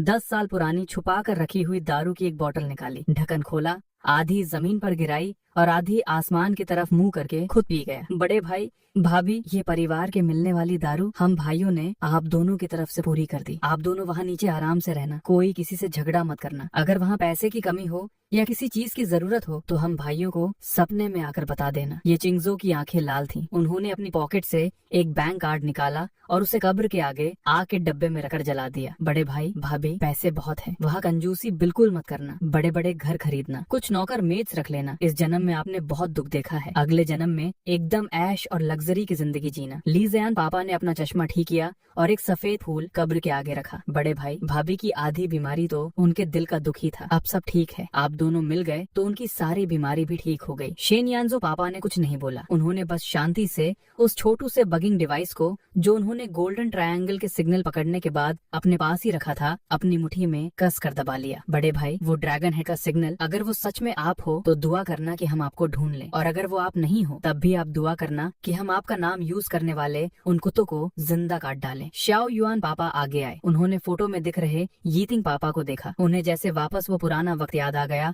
जब उनके कैप्टन ने अपनी आखिरी पानी की बूंद उन्हें पीने के लिए दे दी थी। शाओ युआन पापा ने आवाज लगाई, सब लोग अटेंशन। पांचों एक साथ सीधे खड़े हुए। उनका हर एक मूवमेंट एकदम बराबर और परफेक्ट था। ये उनकी रग रग में बसी हुई ट्रेनिंग का नतीजा था। शाओ युआन पापा ने अपना राइट हाथ उठाया, अपनी उंगलियों को माथे के पास रखा, कब्र को सैल्यूट किया और अपनी जिंदगी की सबसे बड़ी और भारी कसम खाई। मैं शाओ युआन, मैं ली ज़ियान, मैं ली हूँ, मैं ये चिंगजो, मैं शेन यानजो आज ड्रैगन हेड की कब्र के सामने कसम खाते हैं, आज से ये चेन हमारा अपना बेटा है। जिंदा रहेंगे तो इसकी हिफाजत करेंगे, मर जाएंगे तब भी इसकी शांति की रक्षा करेंगे। अगर इस कसम को तोड़ा तो आसमान और जमीन हमें तबाह कर दे और मरने के बाद हमारी रूह को फौजियों के स्वर्ग में जगह ना मिले। कसम किसी लोहे जैसी मजबूत थी और जमीन को हिला देने वाली थी। इस खाली और शांत कब्रिस्तान में उन पांचों मर्दों का वादा गूंज रहा था। ये जाने वाले के लिए एक सुकून था और जिंदा रहने वाले के लिए एक बहुत बड़ी ढाल, शील्ड थी। ठीक जब ये सेरेमनी खत्म होने वाली थी, जो लेटिंग इतनी देर से मेरे पास शांति से बैठा था, वो अचानक हिला। वो एक बूढ़ा कुत्ता था। उसकी टांग में चोट थी और उसके बाल भी अब जवानी जैसे काले और चमकदार नहीं थे, लेकिन इस वक्त वो धीरे धीरे चलकर कब्र के ठीक बीचों बीच आ गया। वो जमीन पर लेटा नहीं और ना ही उसने अपनी पूंछ हिलाई। उसने पूरी ताकत लगाकर अपनी पीठ को एकदम सीधा किया, आगे के दोनों पैर जोड़े और अपना सिर पूरा ऊपर उठा लिया। ये एक मिलिट्री डॉग का एकदम परफेक्ट सल्यूट करने वाला पोज था। उसकी आंखें फोटो में दिख रहे ये टिंग पर अटकी हुई थी। वो उसका ट्रेनर हैंडलर था, जिसने उसे बचपन से बड़ा किया था, जो इस जिंदगी जिंदगी में उसका इकलौता कमांडर था। ले टिंग ने 3 बार भौंका। आवाज इतनी भारी और तेज थी कि बादलों को चीर दे। ये कोई आम कुत्ते का भौंकना नहीं था। मिलिट्री डॉग्स की आवाज में इन 3 बार भौंकने का एक खास मतलब होता है। रिपोर्ट, मिशन पूरा हो गया है। छोटे मास्टर को सेफ जगह पहुंचा दिया गया है। अगले ऑर्डर्स दीजिए। आवाज निकालने के बाद जैसे ले टिंग की बॉडी की सारी ताकत निकल गई हो। उसमें अपना सिर नीचे किया और अपने गीले नाक से कब्र के पत्थर की ठंडक को हल्के से छुआ, जैसे वो कह रहा हो, कैप्टन मुझे आपकी बहुत याद आती है। आप बेफिक्र रहो, मैं आखिरी वक्त तक छोटे मास्टर का ध्यान रखूंगा। जब तक मैं जिंदा हूँ किसी की औकात नहीं कि उसे छू भी ले। मैं चलकर उसके पास गया और ले टिंग की गर्दन को गले लगा लिया। अपना चेहरा उसके घने बालों में छुपा लिया। ले टिंग मत रो, पापा ने सुन लिया है। पापा कह रहे हैं कि तू एक बहुत अच्छा डॉगी है। धूप बादलों से निकल कर आई और पहाड़ से नीचे जाने वाले रास्ते पर गिरने लगी। जब हम ऊपर आए थे तो माहौल बहुत भारी और सैड था, पर वापस जाते वक्त सबके दिल बहुत हल्के और शांत हो गए थे। श्याओ युआन पापा मेरा हाथ पकड़े हुए थे और सबसे आगे चल रहे थे। बाकी चारों उनके पीछे आ रहे थे। मैं अचानक से रुका और मुड़कर एक बार पहाड़ की उस चोटी को देखा। वहाँ हरे भरे पेड़ थे और एकदम शांत कब्र थी। लेकिन अब मुझे उस कब्र से डर या ठंड नहीं लग रही थी, क्योंकि मुझे पता था कि अब वो एक अकेली कब्र नहीं थी। वहाँ पापा थे, माँ थी और आसमान के उस पार वो मेरा अपना घर था। श्याओ युआन पापा ने मुझे देखते हुए पूछा, क्या हुआ चिनचिन? मैं वापस सामने मुड़ा, अपना छोटा सा चेहरा ऊपर उठाया और इन पिछले कुछ महीनों की सबसे चमकती हुई, सबसे खुश और रिलैक्स वाली स्माइल उन्हें दी। पापा चलो घर चलते हैं, कल मुझे स्कूल में एग्जाम देना है। मुझे जल्दी घर जाकर पढ़ाई करनी है, वरना वो बेवकूफ लड़की जियांग रियुक्स्यू पक्का फेल हो जाएगी। श्याओ युआन पापा हंस पड़े। उन्होंने मुझे झटके से उठाया और अपने कंधे पर बिठा लिया। ठीक है, घर चलते हैं। कल एग्जाम में 100 में से 100 नंबर लेकर आना। अपने असली पापा को आसमान से दिखा देना कि हम ये परिवार की नस्ल खून एकदम टॉप क्लास है। सुबह के 6:30 बज रहे थे। आज बिल्डिंग नंबर 1 और पड़ोस वाली बिल्डिंग नंबर 2 के लिए बहुत ही बड़ा दिन था, क्योंकि मुझे और जियांग रुओक्सुए को यूहोंग प्राइमरी स्कूल का एडमिशन एग्जाम देने जाना था। ड्राइंग रूम में माहौल इतना सीरियस और भारी था जैसे अभी कोई सैटेलाइट लॉन्च होने वाला हो और आखिरी चेकिंग चल रही हो। शाओ युआन पापा ने एकदम फिट और कड़क जनरल वाली यूनिफॉर्म पहनी थी और वो मेरा छोटा सा स्कूल बैग सेट कर रहे थे। और ये भी पकड़ो। शाओ युआन पापा ने पीछे से एक बहुत मस्त टाइटेनियम एलॉय का पानी का फ्लास्क निकाला। पानी पीना तो गर्म पीना, ठंडा पानी मत पीना, पेट खराब हो जाएगा। मैंने थकर एक लंबी सांस ली, अपने पहले से फूल कर कपे हुए स्कूल बैग को थपथपाया। अब चलते हैं पापा, वरना जियांग रुओक्सुए बाहर दीवार के पास खड़े खड़े बर्फ बन जाएगी। मैंने दरवाजा खोला और देखा कि पड़ोस वाली बिल्डिंग नंबर 2 में तो फुल मुर्गा कुत्ता फाइट चल रही थी। दादाजी जियांग वेगुओ अपनी छड़ी हवा में घुमाते हुए आधी नींद में झूमती हुई जियांग रुओक्सुए को कुत्ते की तरह घर से बाहर निकाल रहे थे। चल जल्दी करना लायक, पैर तेज चला। अगर आज तू एग्जाम में फेल हुई ना तो वापस आते ही तेरी दोनों टांगे तोड़ दूंगा। फिर जाकर ले टिंग के साथ डार्क फूड खाना। जियांग रुओक्सुए एक बहुत बड़ा सा स्कूल बैग टांग कर रूनी शक्ल बनाए बाहर आई। जैसे ही उसने मुझे देखा वो दौड़ कर आई और भगवान समझकर मेरे पैर पकड़ लिए। चिनचिन भाई बचा लो मुझे, कल रात जो टेबल याद किए थे वो फिर भूल गई। भाई ये 7 8 56 होता है या 65? मैंने उसे देखा और एकदम ठंडे दिमाग से जवाब दिया, 7 8 56 ये बेस 10 सिस्टम का सबसे बेसिक लॉजिक है, इसमें भूलने जैसा कुछ नहीं है। चलो अब, अगर तुम नहीं चाहती कि तुम्हारी टांगे सच में टूट जाएं, सुबह के 8:30 बज गए थे। यूहोंग प्राइमरी स्कूल बीजिंग के टॉप और सबसे बेस्ट स्कूलों में आता था और मिलिट्री फैमिलीज के बच्चों की ये सबसे पहली चॉइस होती थी। स्कूल के गेट के बाहर लाइन से जीप और वीआईपी हॉन्की कार्स खड़ी थी। इस स्कूल की औकात इतनी आगे थी कि आम दिनों में लोगों की पहुंच भी उन्हें यहाँ एडमिशन नहीं दिला सकती थी। लेकिन आज क्योंकि मैं जनरल आर्मामेंट डिपार्टमेंट का चीफ एडवाइजर था, इस वीआईपी पावर की वजह से स्कूल के प्रिंसिपल यान फुगू ने खास हमारे लिए एक अकेले एडमिशन एग्जाम का इंतजाम किया था। यही रोक दो, शाओ युआन पापा ने ड्राइवर को ऑर्डर दिया। हम सब गाड़ी से उतरे। ले टिंग मेरे पीछे आना चाहता था, पर गेट पर खड़े गार्ड ने उसे रोक लिया। गार्ड ने पहले सैल्यूट मारा, फिर इस डरावने और अपने से भी खतरनाक दिखने वाले जर्मन शेफर्ड को देकर उसकी रूह थोड़ी कांप गई। कमांडर सर, स्कूल का रूल है, पेट्स अंदर नहीं जा सकते। मैं नीचे बैठा और मैंने ले टिंग का बड़ा सा सिर सहलाया। ले टिंग यहीं रुको, गाड़ी का ध्यान रखना और किसी भी बुरे आदमी को पास मत आने देना। भाऊ, ले टिंग ने मेरी बात समझी और ठीक एक फौजी की तरह आवाज निकाली। फिर वो मुड़कर उस हॉन्की कार के पास गया और एकदम गार्ड की तरह अकड़ कर बैठ गया, जैसे कोई काला पहरेदार भूत हो। उसकी वो पीली आंखें आसपास घूमने लगी। उसके खौफ से आसपास घूमते शरारती बच्चे भी डर के मारे रास्ता बदलकर भाग गए। तभी शाओ युआन पापा और जोंग वेगुओ दादाजी मुझे और जोंग रुओक्सुए को लेकर स्कूल में अंदर गए। प्रिंसिपल यान पहले से ही ऑफिस बिल्डिंग के दरवाजे पर हमारा वेट कर रहे थे। वो करीब 60 साल के थे, मोटे काले फ्रेम वाला चश्मा पहना था, पुराने स्टाइल के कपड़े थे और चेहरे पर एकदम सख्त टीचर वाला एटीट्यूड था। कमांडर शाओ, दादाजी जोंग। प्रिंसिपल यान ने न ज्यादा अकड़कर और न ही ज्यादा झुककर उन्हें विश किया। वो जानते थे कि ये दोनों बहुत बड़े वीआईपी हैं, पर फिर भी यूहोंग प्राइमरी स्कूल के रूल्स को तोड़ा नहीं जा सकता था। एडमिशन एग्जाम पास करना कंपलसरी था, खास करके क्लास स्किप करने के लिए। अगर बच्चे में असली टैलेंट नहीं है तो वो यहाँ आकर वैसे भी फंस जाएगा। उन्होंने मुझ पर नजर डाली। मेरी उम्र सिर्फ 4 साल थी। मेरी हाइट टेबल से भी छोटी थी।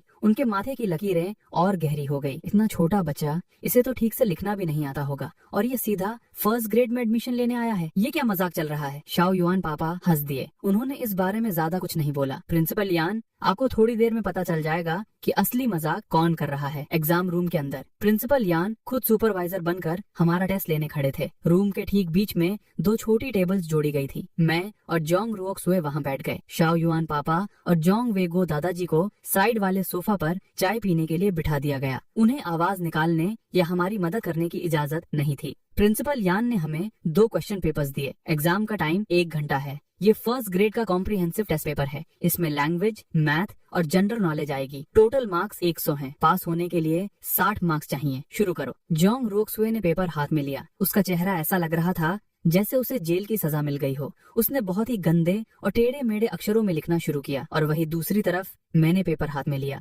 पहले मैंने हाथ लगाकर पेपर की थिकनेस चेकी। 80 ग्राम्स वाला ऑफसेट पेपर है। इंक चूसने की कैपेसिटी एवरेज है। मैंने धीरे से एक टेक्निकल बात बोली। फिर मैंने अपनी पेंसिल उठाई। मैंने तो क्वेश्चंस को ठीक से पढ़ा भी नहीं, सीधा आंसर लिखना शुरू कर दिया। मेरी स्पीड इतनी खतरनाक थी कि कोई सोच भी नहीं सकता था। जो क्वेश्चंस एक आम बच्चे का आधा दिमाग खा जाते थे, वो मेरे लिए 1+1 जैसे इजी थे। 5 मिनट से भी कम टाइम में मैंने पेंसिल टेबल पर रख दी। टीचर, मैंने पेपर पूरा कर लिया है। क्या? सोफा पर बैठकर चाय पी रहे प्रिंसिपल यान के मुंह से अचानक चाय निकलते निकलते बची। 5 मिनट? इस पेपर को पूरा करने में किसी ठीक ठाक दिमाग वाले बच्चे को भी 40 मिनट लगते हैं। क्या इस बच्चे ने सिर्फ लाइन मारी है? उनका चेहरा काला पड़ गया और वो तेजी से मेरे पास आए। उन्होंने मेरा पेपर हाथ में उठाया, और जैसे ही उन्होंने उसे देखा, उनका हाथ बुरी तरह कांप गया। एकदम साफ और ब्यूटीफुल हैंडराइटिंग, बल्कि उसमें एक ऐसी टेक्निकल प्रिसीजन थी जो इंजीनियरिंग ड्राइंग्स में होती है। एकदम सीधी और परफेक्ट लाइंस, और आंसर्स सब के सब ठीक। ये प्रिंसिपल यान की थोड़ी इज्जत पर बात आ गई थी।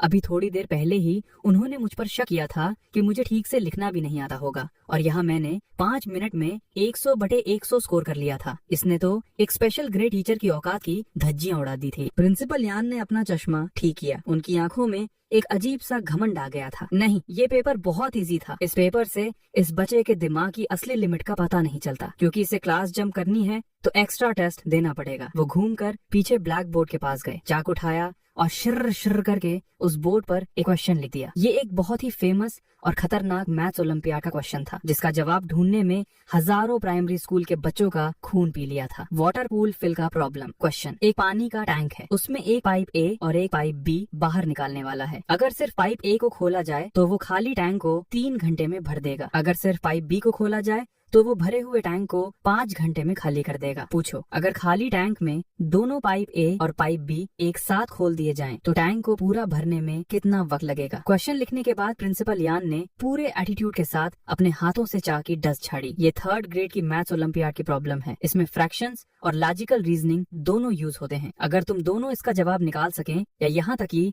अगर तुम लोग इसका फार्मूला भी बता सकें, तो मैं बिना किसी शर्त के तुम्हारा एडमिशन ले लूंगा। सोफा पर बैठे दादाजी जियांग वेगो ने अपने माथे पर हाथ मारा। खत्म कहानी। ये तो सिलेबस से पूरा बाहर चला गया। मेरी रुओक्सुए को तो अभी ठीक से एडिशन सब्ट्रैक्शन भी नहीं आता। वही शाओ युआन पापा एकदम चिल होकर बैठे थे। वो आराम से अपना संतरा छील कर खा रहे थे। एग्जाम टेबल पर जियांग रुओक्सुए ब्लैक बोर्ड पर उस क्वेश्चन को घूर रही थी, जैसे वो किसी एलियन की लैंग्वेज देख रही हो। कौन बेवकूफ है ये? पानी भरना, पानी खाली करना। वो अपना सिर खुजला रही थी और उसका छोटा सा चेहरा लाल पड़ गया था। आखिर कौन इतना बेकार और फालतू का वेल्ला आदमी होगा जो एक तरफ पानी भर रहा है और दूसरी तरफ से खाली कर रहा है? ये क्या साफ पानी की बर्बादी नहीं है? लेकिन उस वक्त मैंने वैसी जल्दबाजी नहीं दिखाई जैसी पहले थे। मैं अपना सिर उठाकर उस ब्लैक बोर्ड पर लिखे क्वेश्चन को ठीक से देख रहा था, और धीरे धीरे मेरे माथे पर बल पड़ने लगे। असल में मेरी आंखों का वो एक्सप्रेशन मैं प्रॉब्लम से नहीं फंसा था। ये एक ऐसी फीलिंग थी जैसे एक टॉप इंजीनियर जब किसी 2 कौड़ी की ड्राइंग में कोई सिली गलती देखता है तो उससे कितनी झल्लाटी आती है। प्रिंसिपल यान ने मुझे रुका हुआ देखा। उन्हें थोड़ा फायदा और एटीट्यूड महसूस हुआ। क्या हुआ? फंस गए? कोई कोई बात नहीं, अगर नहीं आ रहा है तो। वैसे भी ये क्वेश्चन सच में बहुत मुश्किल है, अगर तुम इसका आधा फार्मूला भी निकाल लोगे ना। लेकिन अचानक मैंने अपना छोटा सा हाथ हवा में उठाया। टीचर, प्रिंसिपल यान ने मुझे देखा और पूछा, क्या हुआ? हार मान ली? मैं अपनी कुर्सी से खड़ा हुआ, चलकर उस ब्लैक बोर्ड के ठीक पास गया, एक चाय का टुकड़ा उठाया, उस लिखे हुए क्वेश्चन पर उंगली रखी और एकदम सीरियसली बोला, ये क्वेश्चन गलत लिखा है, इसे सॉल्व करना नामुमकिन है। प्रिंसिपल यान हंस पड़े। वो इतना हंसे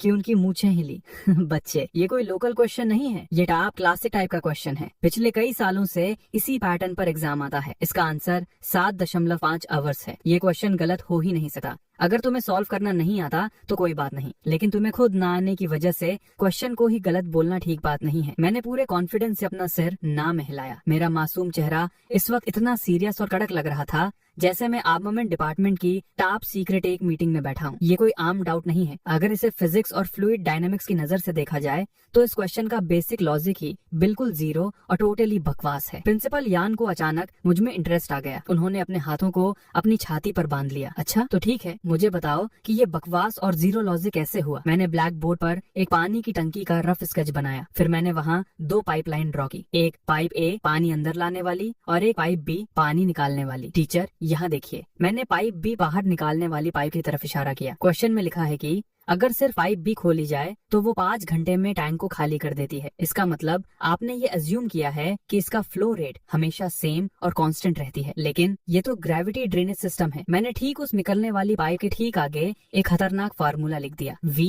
बराबर वर्गमूल 2 GH। टोरिसेली का नियम फिजिक्स का कानून के मुताबिक पानी के निकलने की स्पीड सीधा डिपेंड करती है कि पानी कितना गहरा है। मैंने अपने छोटे से हाथों को हवा में घुमाया और उन्हें फिजिक्स पढ़ाना शुरू किया। जब टैंक पानी से पूरा भरा होगा, ऊपर से वेट ज्यादा पड़ेगा तो पानी बहुत तेजी से बाहर निकलेगा, और जैसे जैसे टैंक में पानी कम होगा, ऊपर का प्रेशर कम होता जाएगा तो पानी धीरे धीरे बाहर निकलेगा। इसीलिए पाइप बी का पानी निकालने का फ्लो रेट कभी भी कांस्टेंट नहीं हो सकता। वो तो टाइम के हिसाब से एक ऊपर नीचे जाती हुई कर्व बनेगी। पूरे कमरे में एकदम कब्र जैसा मौत वाला सन्नाटा छा गया। प्रिंसिपल यान की वो एटीट्यूड वाली मुस्कान उनके चेहरे पर ही जमकर रह गई, और सोफा पर बैठे हुए दादाजी जियांग वेगुओ ने जो गर्म चाय पी थी वो शाह के मारे सीधा उनके मुंह से बाहर फव्वारे की तरह निकल गई। मैंने रुकना जरूरी नहीं समझा। मैंने अपनी बात जारी रखी और उनके बेसिक लॉजिक की धज्जियां उड़ाना शुरू कर दी। अब उस अंदर आने वाले पाइप ए को देखिए। अगर हम ए और बी दोनों को एक साथ खोल दें तो जैसे जैसे पानी का लेवल बढ़ेगा, टैंक के बॉटम नीचे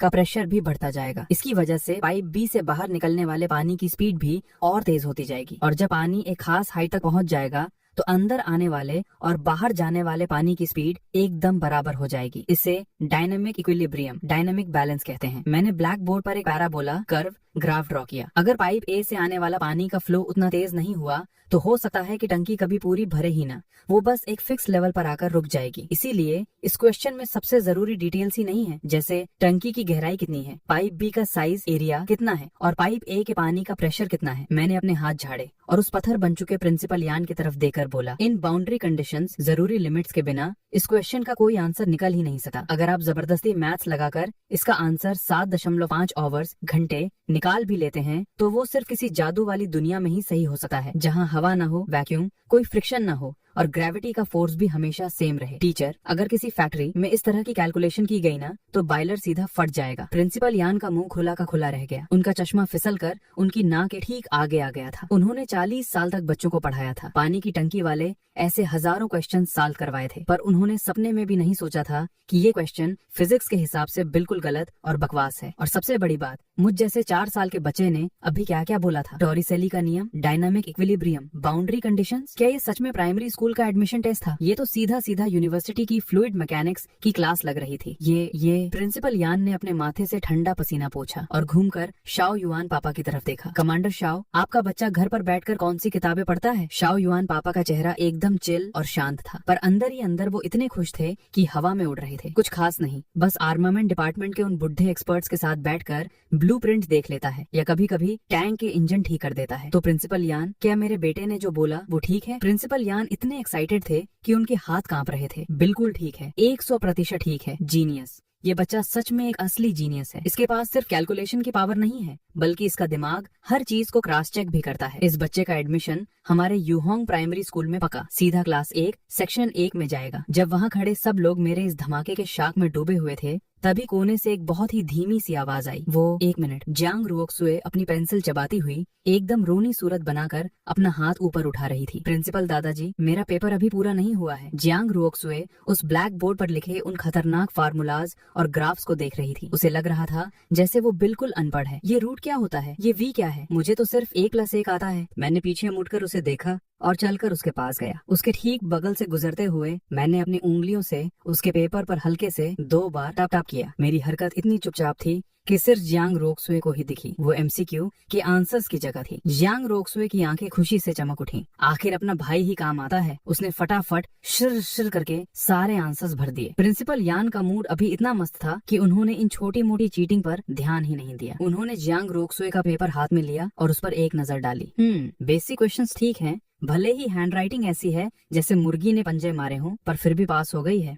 ठीक है, ये चेन के खातिर तुम भी सेक्शन 1 में एडमिशन ले लो। आगे से अपने बेंचमेट से कुछ ठीक से सीखना। यस!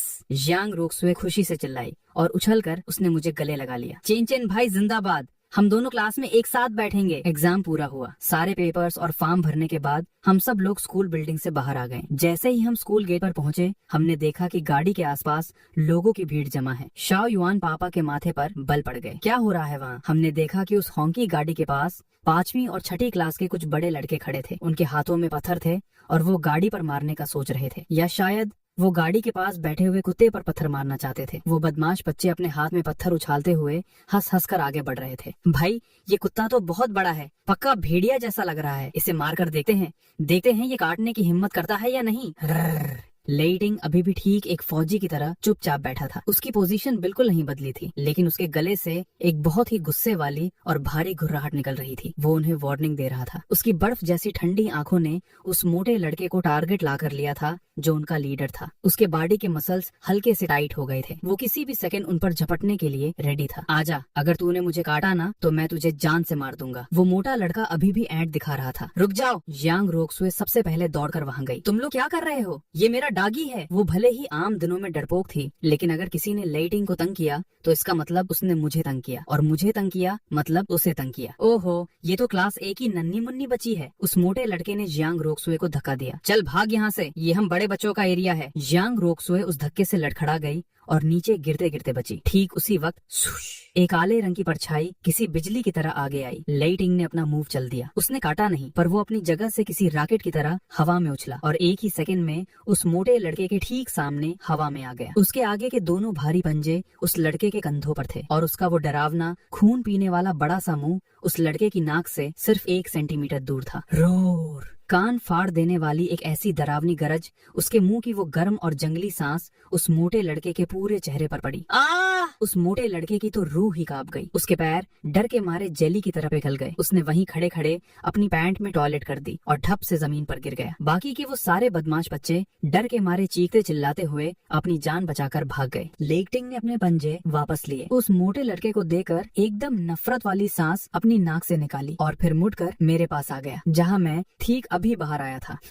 एक ही सेकंड में वो वापस एकदम क्यूट और प्यारा सा डागी बन गया। अपनी पूंछ हिला हिलाकर मुझसे शाबाशी मांगने लगा। शाओ युआन पापा ये सब देख रहे थे। उन्होंने लेइटिंग को इस बात के लिए बिल्कुल डांट नहीं लगाई। उन्होंने जमीन पर गिरे उस मोटे बेवकूफ लड़के की तरफ एक ठंडी नजर डाली। याद रखना, आगे से स्कूल में अगर इन दोनों को देखना तो रास्ता बदल लेना, वरना अगली बार ये डागी तुझे सिर्फ डराएगा नहीं। घर वापस जाते वक्त कार के अंदर जियांग रुओक्सुए को भले ही धक्का लगा था, पर इस वक्त उसमें फुल जोश और एनर्जी भरी थी। चेन भाई, तुम प्रिंसिपल के ऑफिस में एकदम हीरो लग रहे थे। उस बुड्ढे आदमी का तो जबड़ा ही जमीन पर गिरने वाला था, और लेइटिंग, उसने जिस स्टाइल से उस मोटे पर हमला किया था ना, वो तो एकदम किसी वार गार्ड जैसा लग रहा था। मैं कार की पीछे वाली सीट पर बैठा था। मेरे हाथ में वही रफ पेपर था जिस पर मैंने अभी अभी सारे फार्मूलाज लिखे थे। मैं उस पेपर को मोड़कर एक पेपर प्लेन बना रहा था। मुझे अपनी उस पहले वाली कामयाबी और हीरो वाली फीलिंग से कोई लेना देना नहीं था। मैंने अचानक अपनी आवाज निकाली, रुओक्सुए, एक डील करें? आगे जब स्कूल शुरू होगा तुझे मुझे कवर करना होगा। मैंने वो तैयार किया हुआ पेपर प्लेन उसके हाथ में थमा दिया। मैं अपनी क्लास का टाइम यूज करके एक नई ड्राइंग बनाना चाहता हूँ। मैं लेइटिंग के लिए एक मैकेनिकल एक्सोस्केलेटन बनाऊंगा। अभी जब उसने उस लड़के पर जंप मारी ना, तो मैंने देखा कि उसके लेफ्ट पीछे वाले पैर की पावर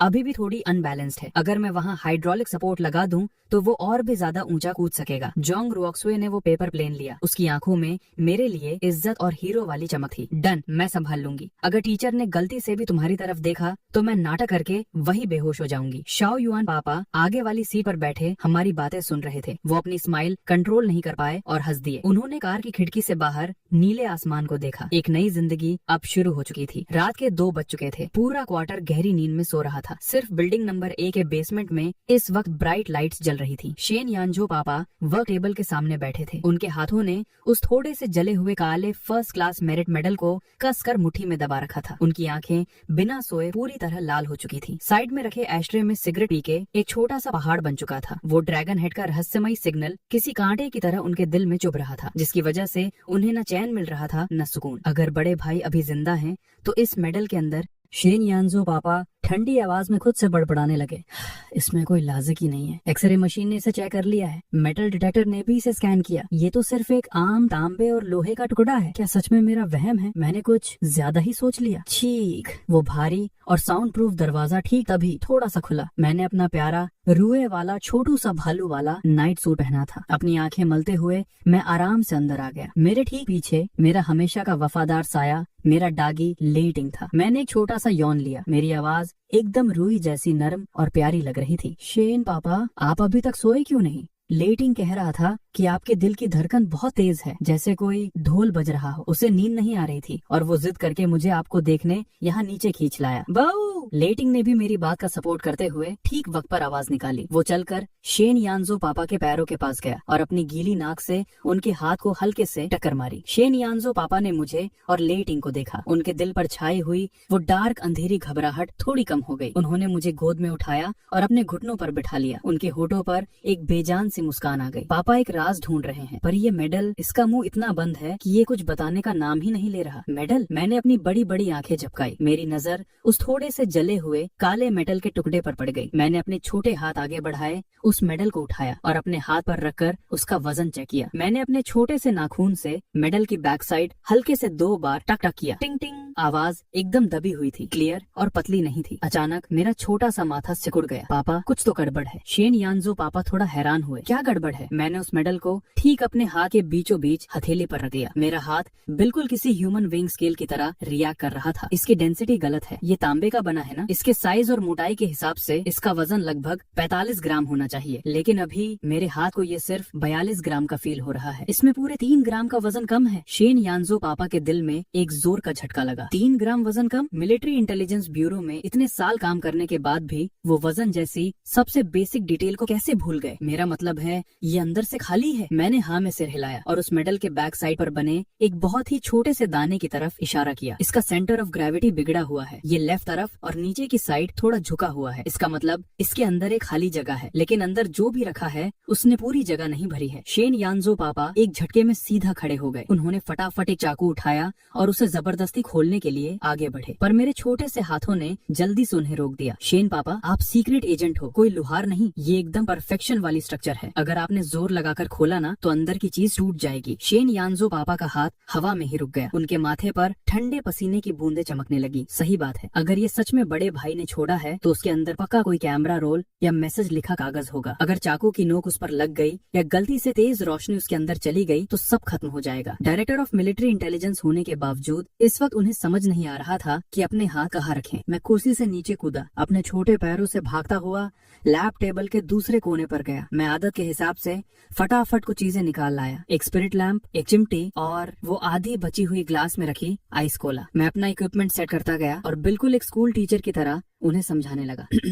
ये मिडिल स्कूल की बेसिक फिजिक्स की प्रॉब्लम है। गर्मी से फैलना और ठंड से सिकुड़ना। हमें सिर्फ बाहर वाले कवर को गर्म करना है और अंदर वाले लाक स्लैश बटन को ठंडा करना है, और फिर ये अपने आप ही पूरा ठीक और आराम से खुल जाएगा। 10 मिनट बाद शाओ युआन, ली जेयान, लेई हु, ये किंग जो, ये चारों मर्द जो अपनी प्यारी नींद में थे, वो अपने नाइट सूट्स में नंगे पैर दौड़ते हुए बेसमेंट में घुस आए। सुना है उस मेडल के अंदर कोई राज छुपा है। अब कौन बेवकूफ चैन से सो सकता था। सब लोग लैब टेबल के आगे गोल घेरा बनाकर खड़े थे। उनकी सांसें रुकी हुई थी। मैंने सेफ्टी चश्मा पहना। मेरा पूरा ध्यान और फोकस इस टाइम टॉप लेवल पर था। मैंने चिमटी से एक छोटा सा आइस क्यूब पकड़ा और ठीक उस मेडल के बैक साइड वाले दाने पर उसे चिपका दिया। ठीक उसी सेकंड मैंने स्पिरिट लैम्प जलाया और उस आग के आखिरी हिस्से को बहुत ध्यान से उस मेडल के घूमते हुए किनारे वाले बॉर्डर पर सेकना शुरू किया।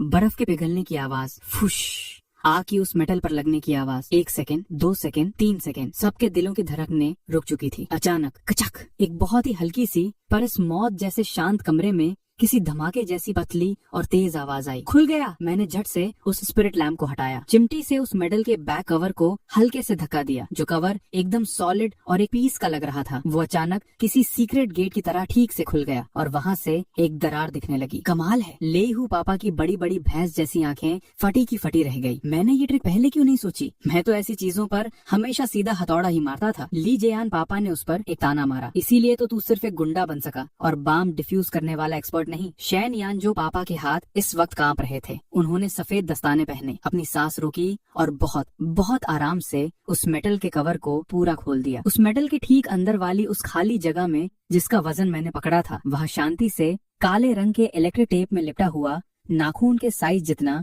एक बहुत ही छोटा गोल सा टुकड़ा रखा हुआ था। ये क्या है? शाओ युआन पापा आगे आए और क्लोजली घूरने लगे। माइक्रोफिल्म, सही पकड़ा। शैन यानजो पापा की आवाज सूखी हुई थी। ये 80 के टाइम पर KGB और CIA वाले स्पाइज अपना सीक्रेट मैसेज भेजने के लिए यूज करते थे। ये लोग एक 4 साइज के 2 से 4 पेपर्स को एक छोटी सी फिल्म पर प्रिंट कर देते थे। ये पुरानी और सॉलिड ट्रिक फौज में सिर्फ बड़े भाई को ही यूज करनी आती थी। उन दिनों वो पूरी फौज में हमारे सबसे टॉप इंटेलिजेंस एजेंट थे। लेहू पापा खुजली और बेचैनी के मारे पागल हो रहे थे। जल्दी करो, देखो तो सही, इसके अंदर क्या लिखा है? मैंने अचानक से जोर से चिल्लाकर रोका। इसे खोलना मत, ये लाइट सेंसिटिव फिल्म है। बाहर की रोशनी पड़ते ही सब इरेज हो जाएगा। जल्दी लाइट बंद करो। खटाक। शैन यानजो पापा का रिएक्शन टाइम किसी सुपर कंप्यूटर से भी तेज था। उन्होंने 1 सेकंड में मेन स्विच बंद कर दिया। बेसमेंट एकदम मौत जैसे अंधेरे में डूब गया। अरे मेरा पैर किसने कुचला? शोर मत मचाओ। लाइटिंग, तू आवाज मत करना। अंधेरे में हल्ला और भगदड़ मच गई। हिलना मत, मेरे पास रेड लाइट है। ये किंग जो पापा की आवाज आई। वो एक पुराने फोटोग्राफी लवर थे, इसीलिए उनके पास डार्क रूम का सारा सामान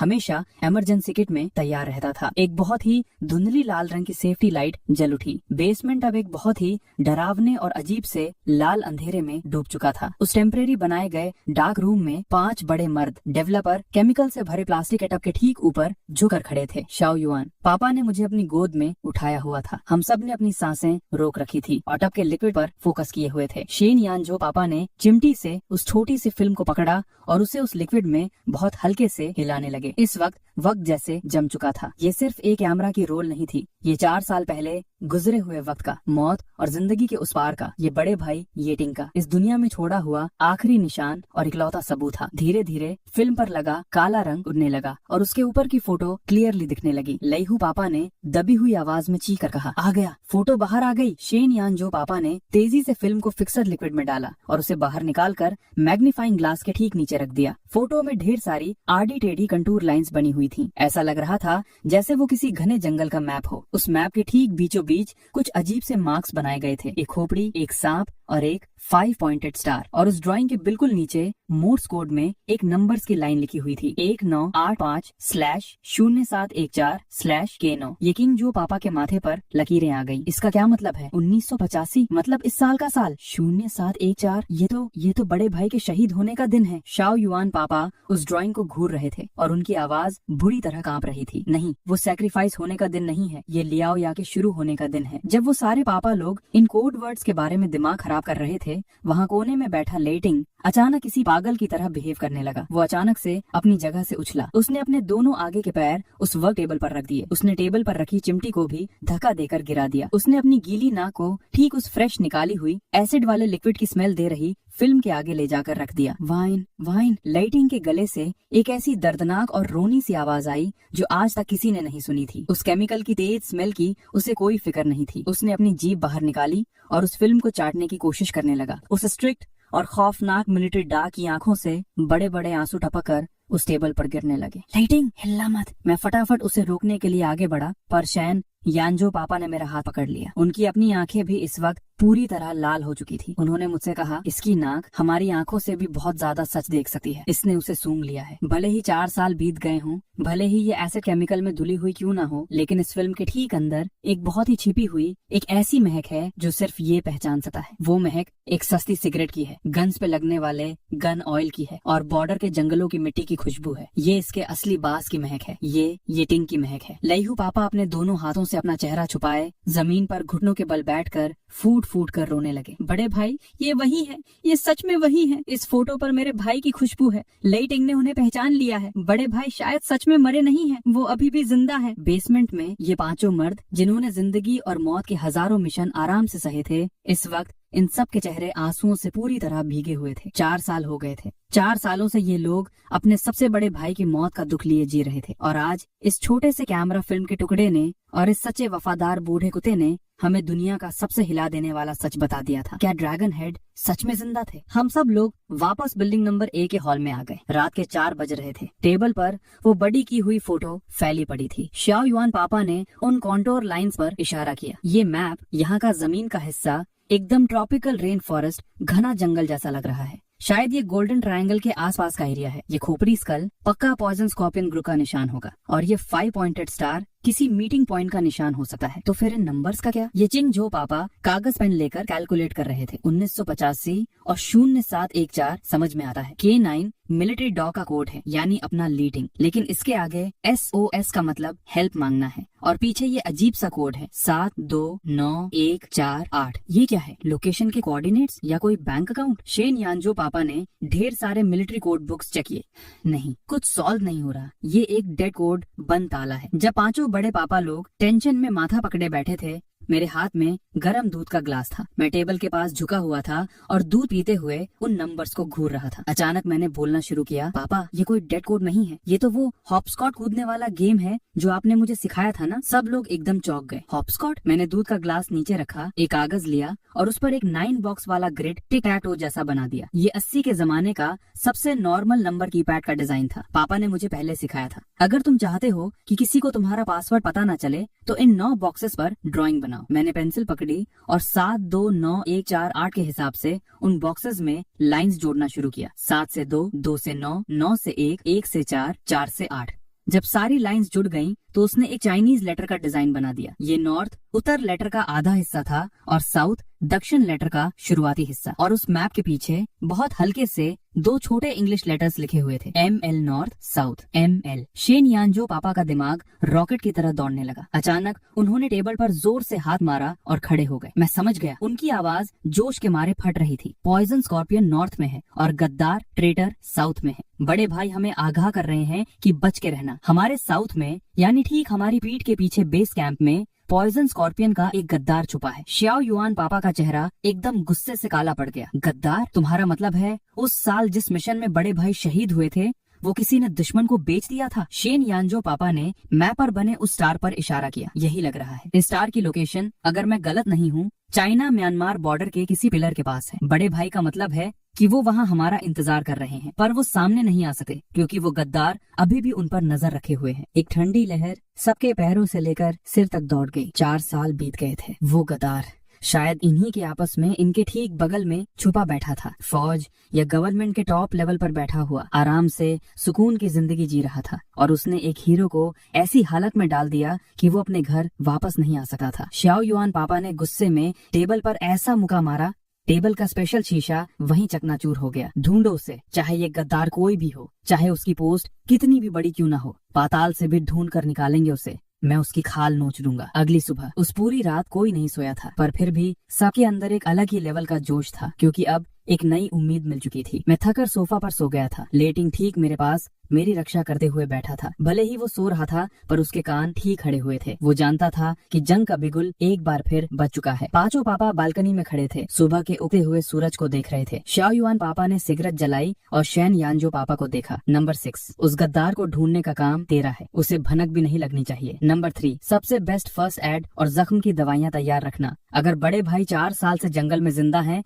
तो उनकी बॉडी पक्का खराब। नंबर 4, स्पेशल ऑप्स ब्रिगेड को रेड अलर्ट पर डाल दे। सबसे बेस्ट लड़कों की टीम तैयार कर, हमें किसी भी वक्त साउथ निकलना पड़ सकता है। नंबर 5, पैसे, सामान और स्मगलिंग का रास्ता तू संभालेगा। मुझे एक ऐसी सीक्रेट रास्ता चाहिए जहाँ पुलिस की कोई चेकिंग न हो। चारों ने धीमी आवाज में जवाब दिया, यस सर। श्याओ युआन पापा पीछे मुड़े। उन्होंने मेरी सोती हुई शक्ल को प्यार से देखा। उनकी आंखों का वो खूनी डर अब एकदम नर्म और प्यार में बदल गया। चंचन, तेरे पापा लोग तेरे बड़े पापा को लेने जा रहे हैं। इस बार अपना परिवार सच में एक हो जाएगा। 1 सितंबर, स्कूल का पहला दिन। यूहोंग प्राइमरी स्कूल में हर जगह लाल झंडे लहरा रहे थे। लाउड स्पीकर पर फुल आवाज में स्पोर्ट्स मार्च बज रहा था। इस वक्त क्लास में फुल शोर शराबा था। बच्चे नए नए कपड़े पहने पीठ पर नए स्कूल बैग्स लटकाए एक दूसरे से शो ऑफ कर रहे थे कि किसका पेंसिल बॉक्स ज्यादा मस्त है। क्लास की ठीक पहली लाइन में बीचों बीच मैं बैठा था, एकदम शांत। आसपास के सारे बच्चे चिड़ियों की तरह चहक रहे थे, सिर्फ मैं अकेला चुपचाप बैठा था। मेरे हाथ में एक पेंसिल थी और मैं रफ पेपर पर ऐसी लाइंस ड्रॉ कर रहा था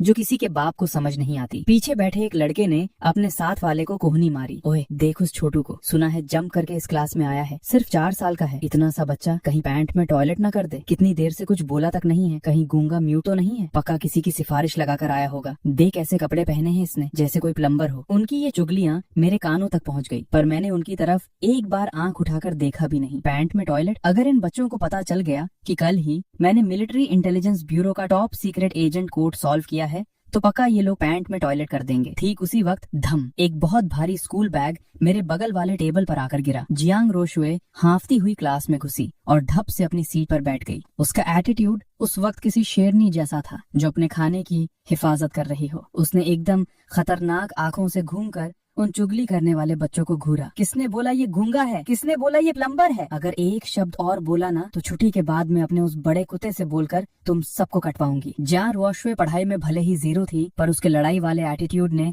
हमारी पूरी कॉलोनी में खौफ मचा रखा था। वो लड़के डर के मारे अपना सिर झुकाकर बैठ गए और उनकी आवाज ठीक निकलनी बंद हो गई। जहाँ रोशुए वापस मेरी तरफ घूमी और एकदम से उसके चेहरे पर चमचागिरी वाली मुस्कान आ गई। चंचन भाई, तुम इन बेवकूफों पर ध्यान मत दो। फिर उसने अपने बैग से रैबिट मिल्क कैंडी का एक पूरा डब्बा निकाल लिया। ये लो टॉफी खाओ, ये मैंने चुपके से दादाजी की स्पेशल रिजर्व से चुराई है। मैंने उस कैंडी की तरफ देखा और सिर ना में हिला दिया। नहीं खानी, मैं डेटा कैलकुलेट कर रहा हूँ। अगर ज्यादा शुगर अंदर जाएगी तो न्यूरोट्रांसमीटर्स, दिमाग के सेल्स की स्पीड स्लो हो जाएगी। जिया रोशुए ने अपना छोटा सा सिर थोड़ा टेढ़ा किया। भले ही उसे कुछ समझ नहीं आया, पर उसे लगा कि मैं एकदम प्रो और कूल बातें कर रहा था। क्लास की बेल बजी। अंदर एक नौजवान टीचर आए जिन्होंने मोटा चश्मा और सफेद शर्ट पहनी थी। उनका नाम टीचर लियू था। वो हमें नेचर साइंस पढ़ाते थे और स्कूल की सारी इलेक्ट्रॉनिक इक्विपमेंट्स भी वही संभालते थे। हेलो बच्चों, आज हम पढ़ेंगे कि शैडोज, परछाइयां कैसे बनती हैं। टीचर लियू ने फुल जोश में टेबल पर रखे एक बड़े से डब्बे की तरफ इशारा किया। एक स्लाइड प्रोजेक्टर। ये 80s के जमाने में स्कूल का सबसे हाईटेक टीचिंग टूल हुआ करता था। ये तेज बल्ब और लेंस का यूज करके फिल्म पर बने हुए डिजाइन्स को सामने पर्दे पर दिखाता था। सब ध्यान से देखना, टीचर तुम्हें एक जादू दिखाएंगे। टीचर लियू ने पूरे एटीट्यूड से प्लग लगाया और स्विच ऑन कर दिया। व्रुम, मशीन का फैन तेजी से घूमने लगा। एक बहुत तेज रोशनी सामने पर्दे पर जाकर गिरी और वहाँ एक खरगोश की परछाई शैडो बन गई। वाह! पूरी क्लास के बच्चों ने एक साथ खुशी से आवाज निकाली। ये वो जमाना था जब टीवी भी सबके पास नहीं होता था, तो इन बच्चों के लिए ये किसी जादू से कम नहीं था। टीचर लियू को बच्चों का ये पागलपन देकर बड़ा मजा आ रहा था। उन्होंने प्रोजेक्टर का फोकस सेट करना शुरू किया और वो दूसरी स्लाइड फोटो लगाने वाले थे, लेकिन ठीक उसी वक्त झटफट प्रोजेक्टर के ठीक अंदर से अचानक एक टूटने जैसी आवाज आई और अगले ही पल कूलिंग होल्स, हवा के छेद से काले रंग का धुआं निकलने लगा। वो तेज रोशनी जो सामने पड़ रही थी वो अचानक बुझ गई। आगे बैठी हुई कुछ लड़कियों डर के मारे चिल्लाने लगी, आह! धुआं निकल रहा है, आग लग गई, भागो! पूरी क्लास एक ही सेकंड में फिश मार्केट की तरह शोर शराबे से भर गई। टीचर लियू के भी पसीने छूट गए। ये प्रोजेक्टर इस स्कूल की सबसे महंगी प्रॉपर्टी थी। ये कल ही ठीक होकर वापस आई थी, आज फिर कैसे खराब हो गई। उन्होंने घबराकर जल्दी से प्लग निकाला और उसके आउटर बॉडी पर हाथ मारकर चेक करने लगे। उनका पूरा चेहरा पसीने से भीग चुका था। बच्चों डरना मत, कोई मत डरना, शायद इसका बल्ब जल गया है। उन्होंने उसके कवर को खोलकर चेक करने की कोशिश की, पर उनके हाथ इतने कांप रहे थे कि एक स्क्रू तक नहीं खुल रहा था और ऊपर से इस मशीन का डिजाइन इतना कॉम्प्लिकेटेड था कि सिर्फ अंदर के शीशे देकर ही उनका सिर घूम गया था। टीचर लियू डर के मारे बुरी तरह फंस चुके थे। खत्म भाई, आज की क्लास तो गई समझो। अब इसे ठीक होने के लिए वापस शहर भेजना पड़ेगा। वहाँ ठीक होने में कम से कम आधा महीना और लग जाएगा। नीचे बैठे सारे बच्चे एक दूसरे की शक्ल देख रहे थे। कुछ बच्चे उदास थे और कुछ मजे ले रहे थे। वो लड़का जिसने थोड़ी देर पहले मेरा मजाक उड़ाया था जोर से बोला, टीचर कितने बेवकूफ हैं, एक मशीन ठीक नहीं हो रही इनसे। जब क्लास में पूरा हल्ला मचा था और बेइज्जती का माहौल था, कचाक एक बहुत ही परफेक्ट मेटल के जुड़ने की आवाज आई। मैं अपनी कुर्सी से खड़ा हो गया था। मैंने कुछ नहीं बोला, बस चुपचाप अपना छोटा सा स्कूल बैग उठाकर अपनी टेबल पर रखा। जिप खोली, उसके अंदर एक मिनी टूल किट एकदम लाइन से सजी हुई थी। Screw driver, needle knows plier, चिमटी वाला प्लासा, मल्टीमीटर और एक इंसुलेशन टेप का रोल। जियांग रोकसुए की आंखें चमक उठी। चिनचिन भाई, तुम क्या करने वाले हो? क्या मैं मदद करूं? मैंने वो एंटी बर्न कॉटन ग्लव्स, हाथ के दस्ताने पहने जो झांग दाजुन अंकल ने खास मेरे लिए बनाए थे और फिर अपने छोटे छोटे कदमों से सीधा चलकर स्टेज पर चला गया। टीचर लियो ने मुझ जैसे छोटे से बच्चे को देखा जिसकी हाइट टेबल तक भी नहीं थी और मुझसे बोले, ये चेन बेटा जल्दी अपनी सीट पर वापस जाओ, यहाँ खतरा है, मशीन अभी भी बहुत गर्म है। मेरी आवाज एकदम शांत और ठंडी थी। टीचर थोड़ा साइड हटिए। फिर मैंने एकदम प्रोफेशनल अंदाज में बोला जिससे कोई रिजेक्ट नहीं कर सकता था, ये साफ साफ ओवर हीटिंग प्रोटेक्शन का फ्यूज उड़ने का केस है या फिर टंगस्टन वायर के जलने की वजह से लूज कांटेक्ट हो गया है। आप बस साइड में खड़े होकर देखिए, रोशनी मत रोकिए। टीचर लियू का चेहरा एकदम ब्लैंक हो गया है। उन्हें घंटा कुछ समझ आता इससे पहले ही मैंने एक स्टूल रखा और उस स्लाइड प्रोजेक्टर के ठीक आगे खड़ा हो गया। मेरे छोटे हाथों ने स्क्रू ड्राइवर पकड़ा और मेरे हाथों की स्पीड ऐसी थी जैसे कोई जादू हो रहा हो। शिर शिर शिर चारों स्क्रूज 1 सेकंड में खुल गए। कवर खोला, अंदर से जलने की एक बहुत ही गंदी स्मेल आई। मैंने उसके अंदर के हिस्से को देखा और नफरत से अपना मुंह बनाया। जैसा सोचा था, घटिया डिजाइन। कूलिंग फैन का पावर बहुत कम है, ये इस बल्ब की गर्मी को कंट्रोल ही नहीं कर सकता। और ऊपर से ये फ्यूज। मैंने प्लायर प्लासा से उस जले हुए ग्लास ट्यूब वाले फ्यूज को बाहर निकाला। ये 0.5 एम्पियर एम का है। इसे किस बेवकूफ ने लगाया था? इस मशीन का स्टार्टिंग करंट कम से कम 1 एम्पियर होना चाहिए। अगर ये लगाओगे तो जलेगा ही ना। टीचर लियू साइड में खड़े खड़े पूरी तरह सुन्न पड़ चुके थे। Starting current ampere? क्या ये किसी क्लास ए के बच्चे को आना चाहिए? टीचर लियू ने घबराहट में पूछ लिया। तो अब क्या करें? वो पूरी तरह भूल चुके थे कि असली टीचर तो वही थे। मैंने अपनी पॉकेट से चबाई हुई च्युइंगम का एक सिल्वर फाइल पन्नी निकाला। मैंने फटाफट उस सिल्वर फाइल को मोड़कर एक पतली लाइन बनाई और उसे फ्यूज के होल्डर पर लपेट दिया। ये बैटल ग्राउंड जंग के मैदान का एकदम क्लासिक इमरजेंसी रिपेयर ट्रिक है। भले ही ये रूल्स के हिसाब से ठीक नहीं है पर काम चल जाएगा। टेम्परेरी ब्रिज बना दिया है। उसके बाद मैंने उस बड़े से कॉन्वेक्स लेंस को देखा। इसका फोकस भी ठीक नहीं है। बल्ब की पोजीशन 3 मिलीमीटर हिली हुई है। रोशनी पूरी तरह यूज नहीं हो रही है। मैंने अपना छोटा सा हाथ आगे बढ़ाया और उस बहुत गर्म बल्ब के स्टैंड पर जोर से धक्का दिया। कचाक, स्टैंड वापस अपनी सही जगह पर आ गया। मैं स्टूल से नीचे कूदा और अपने ग्लव्स दस्तानों की धूल झाड़ी। हो गया। टीचर पावर ऑन कीजिए। टीचर लियू ने कांपते हाथों से प्लग वापस लगाया। इस बार फैन चलने की आवाज और भी ज्यादा ताकतवर आ रही थी।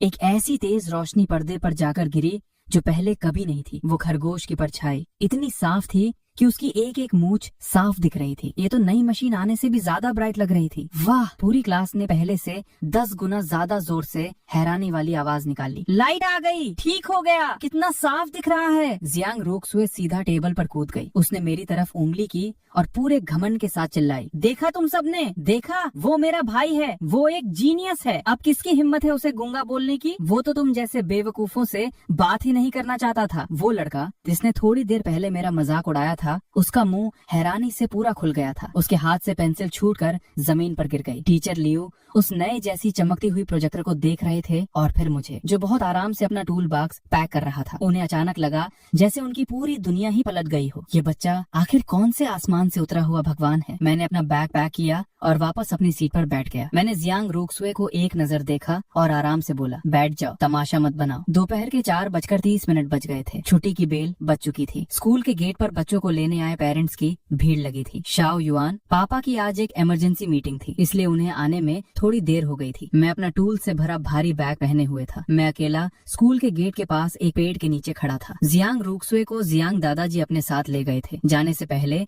वो अपना बहुत महंगा ट्रांसफार्मर मुझे देना चाहती थी, पर मैंने ये बोलकर मना कर दिया कि उसकी बॉडी स्ट्रक्चर ठीक से फिट नहीं है। 5वीं एंड छठी क्लास के कुछ बड़े लड़के चलते हुए मेरे पास आए। उन्होंने एकदम ढीले ढाले स्कूल यूनिफॉर्म पहने हुए थे। उनके मुंह में घास का एक तिनका दबा था। वो बिल्कुल छोटे गुंडों की तरह लग रहे थे। उनका लीडर वही मोटा लड़का था जिसे पिछली बार लेई डिंग ने पैंट में टॉयलेट करवा दी थी। क्लास 6 का बड़ा लियू। उस मोटे लियू ने मेरा रास्ता रोक लिया। ओए छोटू, सुना है तू क्लास 1 में बहुत उछल रहा है, तू मशीन भी ठीक कर लेता है। लाओ अपना बैग मुझे दिखाओ, देखो तो अंदर कौन सा खजाना छुपा रखा है, कहीं चोरी तो नहीं किया? मैंने सिर्फ उसे एक ठंडी नजर से घूरा। मेरा हाथ चुपके से मेरे ओवरऑल पैंट की पॉकेट में चला गया। वहाँ एक हाई वोल्टेज टेजर इलेक्ट्रिक शैकर रखा था जो मैंने अभी नया ही बनाया था। भले ही इससे किसी की जान नहीं जाती, पर इसका एक झटका उसे जिंदगी भर की अकल जरूर सिखा देता। मेरी आवाज बहुत धीमी थी पर उसमें मौत जैसी सर्दी थी। अगर शैक नहीं खाना चाहते तो हटो सामने से। ये सुनकर वो मोटा लियू गुस्से से आग बबूला हो गया। ओहो, तू मुझे धमकी दे रहा है? लगता है तुझे पिटाई खाने का बहुत शौक है। तू अनाथ और बिना माँ बाप का बच्चा। जैसे ही उसके गंदे हाथ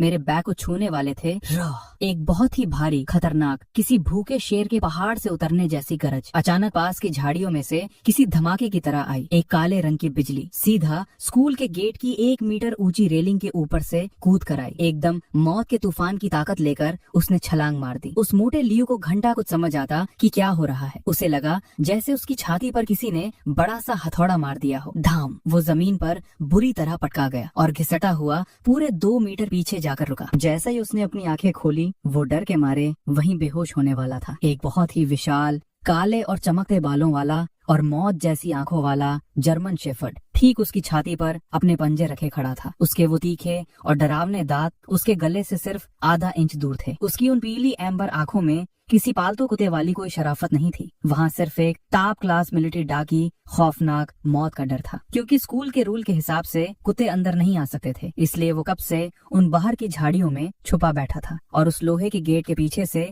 मुझे अपने छोटे मास्टर को घूर रहा था। और जब उसने इन गंदे बच्चों को मुझे घेरते देखा तो उसका गुस्सा आखिरी हद तक पहुंच गया था। घर भऊ, लेटिंग ने ठीक उस मोटे लियो के चेहरे पर जोर से गरज कर भौंका। उसके मुंह की वो खूनी गर्मी सीधा उस मोटे के चेहरे पर लगी। भले ही उसने काटा नहीं था, पर वो मौत वाली फीलिंग काटने से 100 गुना ज्यादा खतरनाक थी। आसपास खड़े बच्चे और पेरेंट्स डर के मारे चीखते हुए भागने लगे। भेड़िया वुल्फ, भेड़िया आ गया है, जल्दी पुलिस को बुलाओ। मैंने एकदम आराम से बोला, लेटिंग बैठ जाओ। अभी जो लेटिंग किसी मौत के देवता जैसा लग रहा था, उसने 1 सेकंड में अपने सारे डरावने दांत अंदर कर लिए। वो उस मोटे के ऊपर से कूदकर नीचे आया, मेरे पास चलकर आया, एकदम शरीफ बच्चे की तरह बैठ गया और मेरे पैरों पर अपना सिर रगड़ने लगा। मैंने लेटिंग के सिर को प्यार से सहलाया, अपने बैग से एक सैसेज मीट रोल निकालकर उसे खिलाया और फिर मैं उस मोटे के पास चलकर गया जो जमीन पर डर से फैला हुआ था। नीचे बैठा उसे घूर कर देखा और बोला, पहली बात मेरे पापा हैं और वो 1 नहीं 5 हैं। दूसरी बात मेरी माँ भी है, भले ही वो सो रही हैं, लेकिन वो आसमान से मुझे हमेशा देती हैं। तीसरी बात, मैंने लेटिंग की तरफ उंगली की, ये एक रिटायर्ड फर्स्ट क्लास हीरो है, इसकी फौजी रैंक लेवल तेरे बाप से भी बड़ी है। अगर अगली बार मैंने तेरे मुंह से अनाथ बचा शब्द सुना ना, तो मैं इसे बोलूंगा कि तुझे अपने घर ले जाकर तुझसे ठीक से बात करे। मोटे लियो की पैंट में फिर से गर्मी आई। उसने दोबारा पैंट में टॉयलेट कर दी। उसने डर के मारे तेजी से अपना सिर हिलाया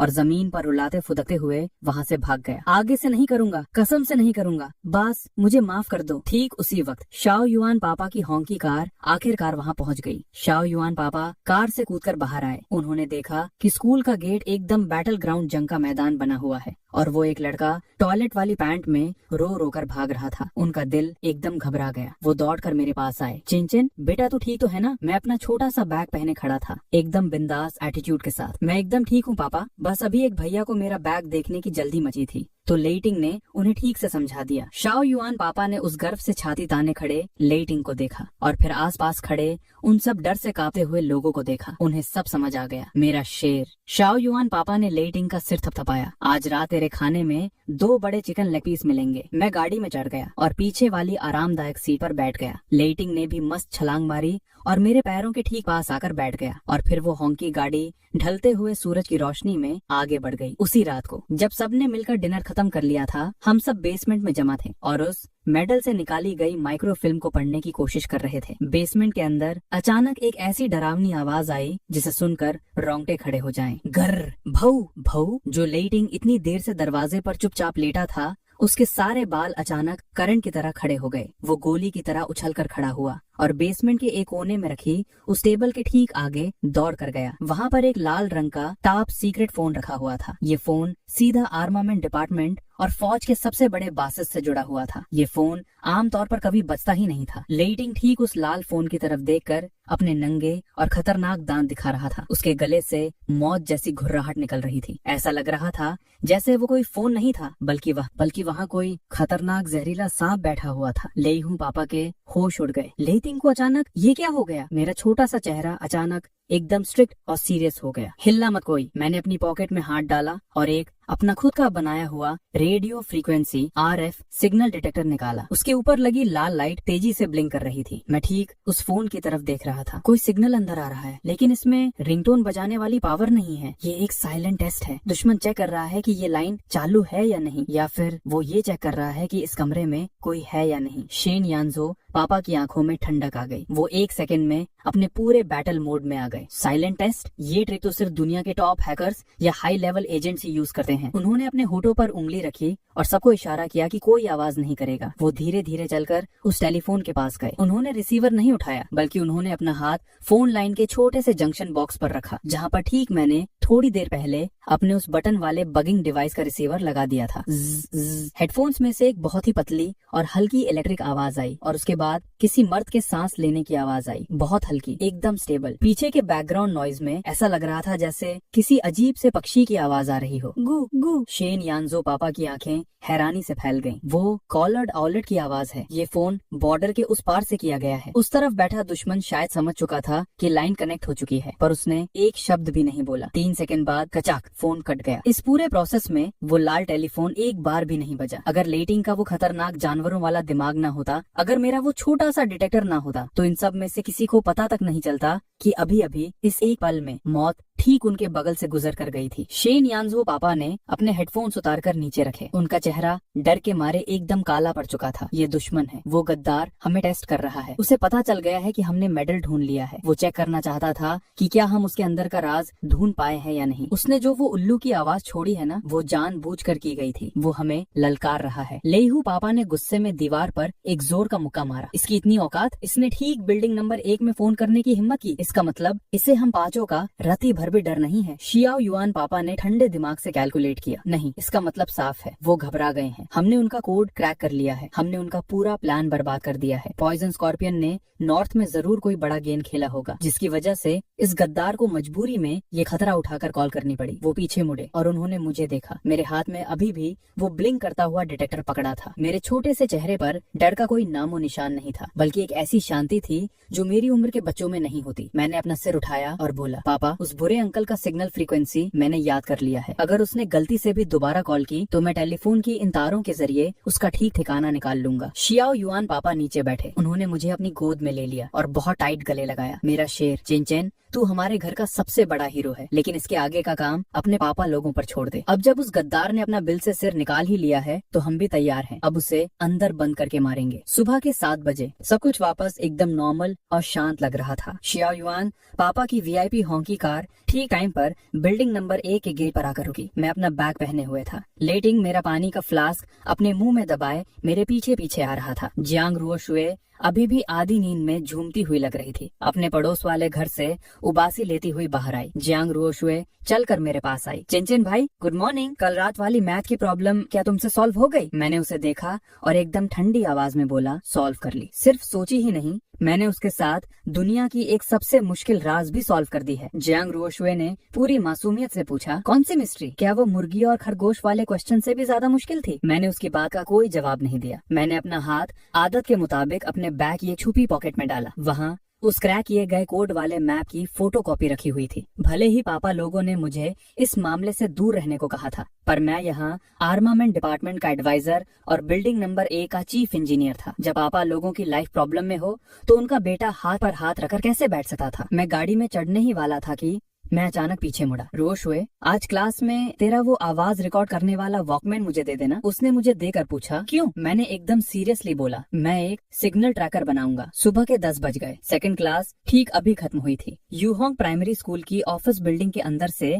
एक बहुत ही तीखी और चुभने वाली चिल्लाने की आवाज आई। सीधे खड़े रहो, दीवार से चिपको, हाथ पीछे बांधो, बिल्कुल मत हिलना। क्लास 1 सेक्शन 1 की क्लास टीचर, जिसे पूरा स्कूल मौत की मासी के नाम से जानता था, टीचर झांग गुइफांग, वो अपना थूक उड़ाते हुए ठीक एक कोने में खड़े हुए एक छोटे लड़के पर चिल्ला रही थी। टीचर झांग 40 साल से ऊपर की थी और आखिरी स्टेज के मूड स्विंग से गुजर रही थी। वो आम दिनों में स्कूल में किसी भी बच्चे का टाइम पास करना बिल्कुल बर्दाश्त नहीं कर सकती थी। उन्होंने 20 साल तक पढ़ाया था। उनका रूल था, डंडे के जोर पर ही पढ़ाई होती है, ठोक पीट कर ही अच्छा बच्चा निकलता है। ठीक उस दीवार के कोने में मैं अपने छोटे हाथ पीछे बांधे एकदम ठीक बच्चे की तरह सीधा दीवार से चिपक कर खड़ा था। मेरे छोटे से चेहरे पर डर का कोई निशान नहीं था। ना मैं रो रहा था, न चिल्ला रहा था। मेरी आंखें तो ठीक वैसे ही खाली थी जैसे मैं यहाँ हूँ ही नहीं। मैं दिमाग में कैलकुलेशन लगा रहा था। टीचर ने अभी जिस पावर से टेबल पर हाथ मारा और टेबल की जो हिलने की फ्रीक्वेंसी थी, उसके हिसाब से इस सस्ती लकड़ी वाली टेबल की अंदर के स्ट्रक्चर में टूटने के निशान आ चुके हैं। अगर इन्होंने लगभग 100 बार और हाथ मारा तो ये टेबल टूट जाएगी। टीचर झांग ने जब देखा कि मैं उन्हें ध्यान नहीं दे रहा और अभी भी घूर रहा हूँ, उनका गुस्सा आसमान फाड़कर ऊपर चला गया। ये चैन, मैं तुमसे बात कर रही हूँ, ये मुझे किस नजर से देख रहे हो तुम? उन्होंने गुस्से में टेबल पर रखे उन A4 पेपर्स का गुच्छा उठाया। वो पेपर्स मेरी टेबल से उन्होंने जबरदस्ती छीने थे और उसके ठीक पास मेरा वो सबसे खतरनाक प्रिसीजन टूल से भरा मेरा छोटा स्कूल बैग रखा था। टीचर झांग ने उन पेपर्स को हवा में झटका। उन पेपर्स पर ढेर सारी लाइंस, घेरे और ढेर सारे नंबर्स लिखे थे। अपनी आंखें फाड़ कर देखो, तुमने ये क्या कचरा बनाया है? लैंग्वेज की क्लास में ध्यान ना देकर चुपके से पंखे की ड्राइंग बना रहे हो, और वो भी टरबाइन वाले पंखे। और इन टूल्स को देखो, screw driver, plier, soldering iron. तुम क्लास A के एक छोटे से बच्चे हो। ये सारे खतरनाक वेपन्स स्कूल लाकर तुम क्या करना चाहते हो? क्या स्कूल की बिल्डिंग तोड़ने का इरादा है? आखिरकार मैंने बोलना ठीक समझा। मेरी आवाज ठीक इतनी शांत थी जैसे मैं किसी यूनिवर्सल फैक्ट को बता रहा हूँ। टीचर, वो कोई आम पंखा नहीं है, वो high bypass ratio turbofan engine के कंप्रेसर ब्लेड्स का ड्राइंग है। और वो चीजें कोई खतरनाक वेपन्स नहीं है, वो मेरे टूल्स हैं। टीचर झांग गुस्से में पागल होकर हंसने लगी। Turbofan engine? तुम क्या समझते हो मैं पागल हूँ? तू सिर्फ 4 साल का है, तुझे तो अभी ठीक से ओपिनियन पढ़ना नहीं आता और तू इंजन की बातें कर रहा है। मुझे ठीक पता है कि तुम सिर्फ शोर मचाने और खुद को अटेंशन दिलाने की कोशिश कर रहे हो। तुम एकदम बिना संस्कार वाले बदतमीज बच्चे हो। जैसे ही मैंने बिना संस्कार वाले बदतमीज वर्ड सुने, मेरी आंखों में ठंडक छा गई, लेकिन मैंने उन्हें पलटकर कोई जवाब नहीं दिया, क्योंकि एक बेवकूफ के साथ बहस करनी हो तो अपनी औकात और अकल दोनों को नीचे गिराना पड़ता है। अच्छा जी, तो तुम अभी भी नहीं मानोगे? टीचर झांग ने अपने टेबल पर रखा हुआ लाल टेलीफोन उठाया। वो फोन पेरेंट्स को डायरेक्ट कॉल करने की हॉटलाइन थी। एडमिशन फॉर्म भरते वक्त मैंने देखा था, तुमने किसी पेरेंट्स का नंबर दिया था ना, जो मिलिट्री जोन का है। ठीक है, मुझे कोई फर्क नहीं पड़ता कि तुम्हारे माँ बाप बड़े अफसर हैं या फौज के कुक हैं। आज इस मामले की खैर नहीं। मैं अभी तुम्हारे पेरेंट्स को यहाँ बुलाकर दिखाऊंगी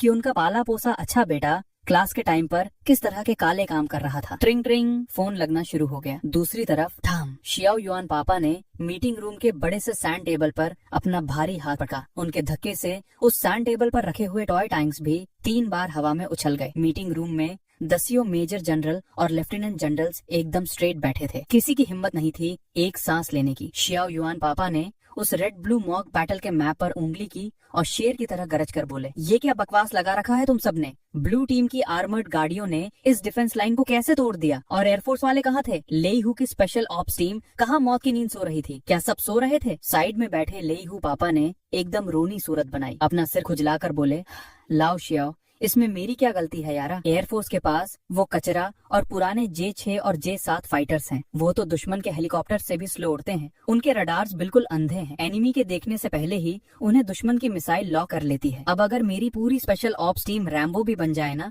तो भी मेरे जवान राइफल्स लेकर आसमान में उड़ते हुए प्लेन्स थोड़ी गिरा लेंगे। शियाओ युआन पापा ने उन्हें गुस्से से डांटा, वेपन पुराने होने का रोना बंद करो। अगर टेक्नोलॉजी में पीछे हो तो मार खानी पड़ेगी। क्या ये सिंपल सी बात मुझे तुम लोगों को सिखानी पड़ेगी? ठीक उसी वक्त मीटिंग टेबल के एकदम बीचों बीच वो लाल रंग का टॉप सीक्रेट इमरजेंसी लाइन वाला फोन अचानक जोर से बजने लगा। ट्रिंग ट्रिंग। पूरे मीटिंग रूम में 1 सेकंड में मौत जैसा सन्नाटा छा गया। सब लोगों ने डर के मारे अपनी सांसें रोक ली। इस फोन के बजने का नॉर्मल तौर पर सिर्फ 2 ही मतलब होते थे। पहला, जंग शुरू हो चुकी है। दूसरा, बीजिंग से सुप्रीम कमांड का कोई बड़ा ऑर्डर आया है। शियाओ युआन पापा ने एक लंबी सांस ली, अपने गुस्से को शांत किया और अपना हाथ बढ़ाकर उस रिसीवर को उठाया। उनकी आवाज एकदम भारी और स्ट्रिक्ट थी। मैं शियाओ युआन बोल रहा हूँ, कहिए। फोन के उस तरफ से एक औरत की बहुत ही तीखी और चुभने वाली आवाज आई। क्या आप ये चेन के पिताजी बोल रहे हैं? मैं उसकी क्लास टीचर झांग गुईफोंग हूँ। आपके बेटे ने स्कूल में बहुत बुरी तरह रूल्स तोड़े हैं। क्लास के टाइम पास ड्राइंग करता है, खतरनाक हथियार लेकर आता है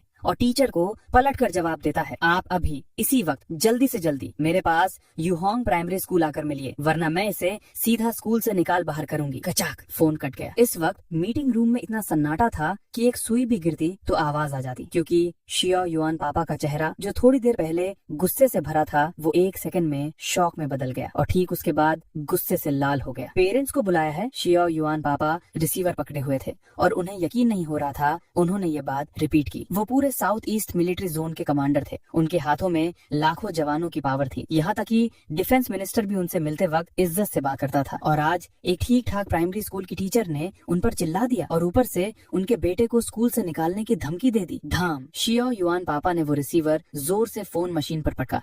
वो टेलीफोन उस जोर से ठीक वही टूटकर टुकड़ों में बिखर गया और उसके बाद उनके मुंह से एक शेर वाली दहाड़ निकली, गाड़ी निकालो। लेहू पापा डर से कूदने वाले हो गए और जल्दी से पीछे भागे। ओए लाओ शियाओ, क्या कांड हो गया? क्या दुश्मन का हमला हुआ है? शियाओ युआन पापा ने गुस्से में दांत पीसे। कहाँ का हमला और क्या नाटक? चेंचन को टीचर ने स्कूल में बंद करके रखा है। कह रही है स्कूल में मौत का सामान लेकर गया है। बाहर में गए उनके रूल्स। मैं आज वहाँ देख कर आऊंगा कि किसकी हिम्मत हुई है मेरे बेटे को छूने की। लेहू पापा ने जैसे ही ये सुना, उनकी बड़ी भैंस जैसी आंखें डर और गुस्से से फैल गईं। क्या बोला? हमारे बेटे को तंग किया? चल मैं भी तेरे साथ चलूंगा। मैं भी देखूंगा कि किसका बाप है वो जिसने हमारे बिल्डिंग नंबर 1 के शहजादे को तंग किया है। ठीक उसके बाद एक मिलिट्री 000001 नंबर प्लेट वाली वॉरियर SUV गाड़ी किसी पागल हुए शैतान जानवर की तरह अपने टायर्स के घिसने की तेज आवाज के साथ सीधा यूहोंग प्राइमरी स्कूल की टीचिंग बिल्डिंग के दरवाजे के आगे आकर आड़ी टेढ़ी रुक गई। 2 डरावने और मौत की स्मेल वाले मर्द गाड़ी से कूद कर बाहर आए। भौ, एक काले रंग की चमचमाती बिजली उनके ठीक पीछे पीछे आई। लेटिंग वो स्कूल के गेट पर गाड़ी में उनका वेट कर रहा था। जब उसने शियाओ युआन पापा की गरज सुनी तो वो समझ गया कि कुछ बहुत बुरा हुआ है और सीधा अंदर भागता हुआ आया। इस बार किसी गार्ड की हिम्मत नहीं हुई उसे रोकने की, क्योंकि इस वक्त उस डॉगी की आंखों में उन लोगों की वजह से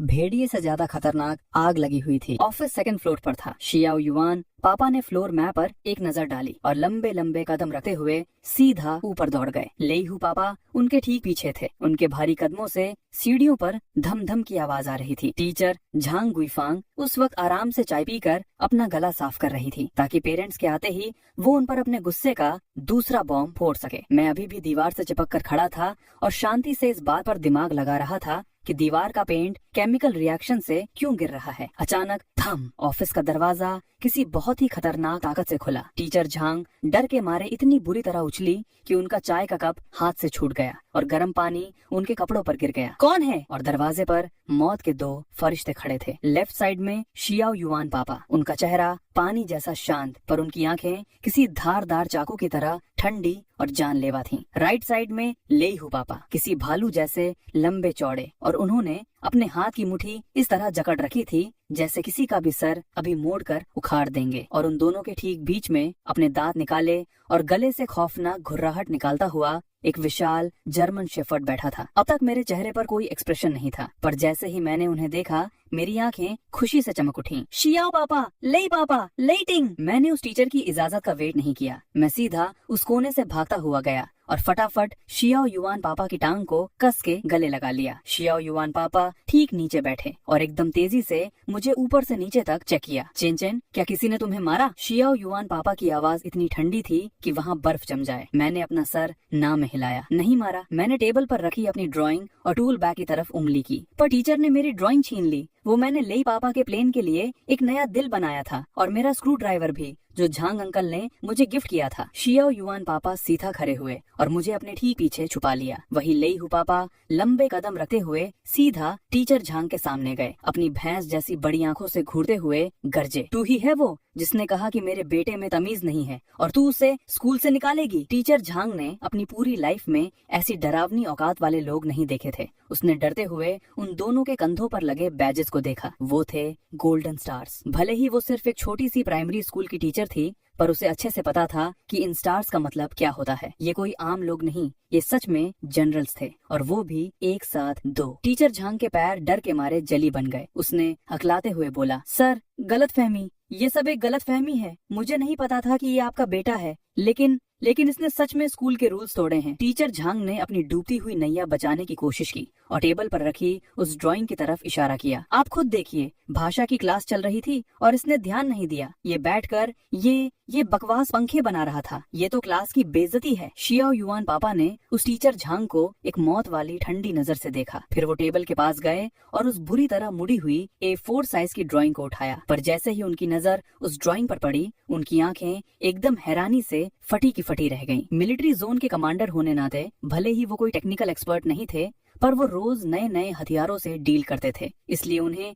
बेसिक मैकेनिकल ड्राइंग्स तो अच्छे से पढ़नी आती थी। इस ड्राइंग पर twin rotor structure, 3 stage compressor, annular combustion chamber और कन्वर्जन डाइवर्जन नोजल बने थे। ये कहाँ से कोई पंखा लग रहा था? ये तो सीधा सीधा एक मॉडर्न एविएशन टर्बोफैन इंजन का मेन कोर स्ट्रक्चर ब्लूप्रिंट था और उसके ऊपर उसकी हवा खींचने वाली इनलेट डक्ट का डिजाइन इतना एडवांस था कि ये हमारी एयरफोर्स के करंट टर्बोजेट 7 इंजन से भी पूरी एक जनरेशन आगे की टेक थी। शियाओ युआन पापा के हाथ कांप रहे थे। उन्होंने वो ड्राइंग लेहू पापा को पकड़ाई। नंबर 3, तू देख इसे। लेहू पापा ने उसे हाथ में लिया और देखते ही उनकी आंखें बाहर आने को हो गईं। कसम से, ये हमारे J8 फाइटर जेट का अपग्रेडेड वर्जन है? ये बाईपास रेशियो, इन ब्लेड्स का एंगल, अगर ये सच में बन गया तो पावर कम से कम 40% बढ़ जाएगी। हमारे प्लेन्स सीधा F-15 को टक्कर दे सकेंगे। लेहू पापा झटके से मुड़े और मुझे ऐसी पागलपन वाली खुशी से देखा। बेटे, ये तूने बनाया है? मैंने हाँ में अपना सिर हिलाया और थोड़ी उदासी से बड़बड़ाते हुए बोला, मैं लेई पापा के प्लेन को एक नया दिल देना चाहता था। अभी वाले प्लेन्स बहुत धीरे उड़ते हैं, वो बुरे लोगों को पकड़ नहीं सकते। पर मैंने अभी कंप्रेसर ही ड्रॉ किया था कि टीचर ने मेरी ड्राइंग छीन ली और ऊपर से मुझे बोलती हैं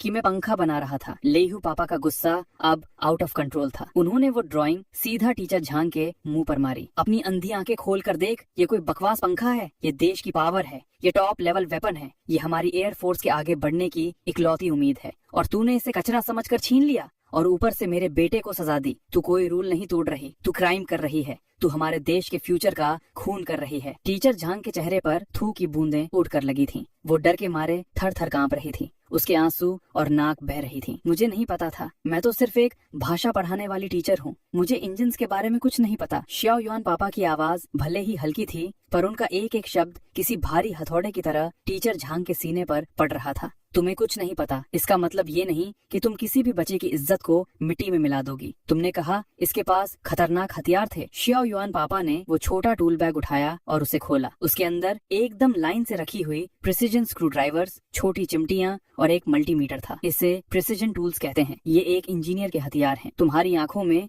ये कोई काटने मारने का सामान हो सकता है, पर मेरे बेटे के हाथों में ये वो जादू है जो टैंक ठीक कर सकता है और रडार मॉडिफाई कर सकता। भौ लेटिंग जैसे उनकी सारी बातें समझ रहा था। उसने टीचर झांग पर एक जोर की गरज मारी। उसने अपने दोनों आगे वाले पैर ऑफिस टेबल पर रखे और एक ही बाइट में उस टूल बैग के पटे को दांतों में दबाकर उसे वापस ले आया। फिर वो ठीक मेरे पास चलकर आया, नीचे बैठा और वो बैग मेरे पैरों के पास रख दिया। ठीक उसी वक्त पूरी तरह पसीने में भीगे हुए प्रिंसिपल यान वहाँ आखिरकार पहुँच गए। उन्होंने दरवाजे पर आते ही जब इस मौत वाले सीन को देखा और उस टूटे हुए दरवाजे को देखा तो उनकी तो वहीं चक्री आकर बेहोश होने वाली हालत हो गई। प्रिंसिपल यान जल्दी से आगे भागे मैटर को शांत करने के लिए। कमांडर शियाओ, डायरेक्टर लेई, कृपया गुस्सा ठंडा कीजिए, शांत हो जाइए। टीचर झांग अभी नई आई हैं, उन्हें नहीं पता, उन्हें ये चेन बेटा की औकात का अंदाजा नहीं था। शियाओ युआन पापा ने उन्हें ऐसी ठंडी नजर से देखा जो चीर दे। यान फुगू, ये है तुम्हारा टॉप क्लास, ये है तुम्हारी सबसे बेस्ट टीचर। एक ऐसी बेवकूफ औरत जो सिर्फ बाहर का कचरा देखती है, जिसे बच्चे के टैलेंट की इज्जत करनी नहीं आती और जो अपनी अकड़ दिखाने के लिए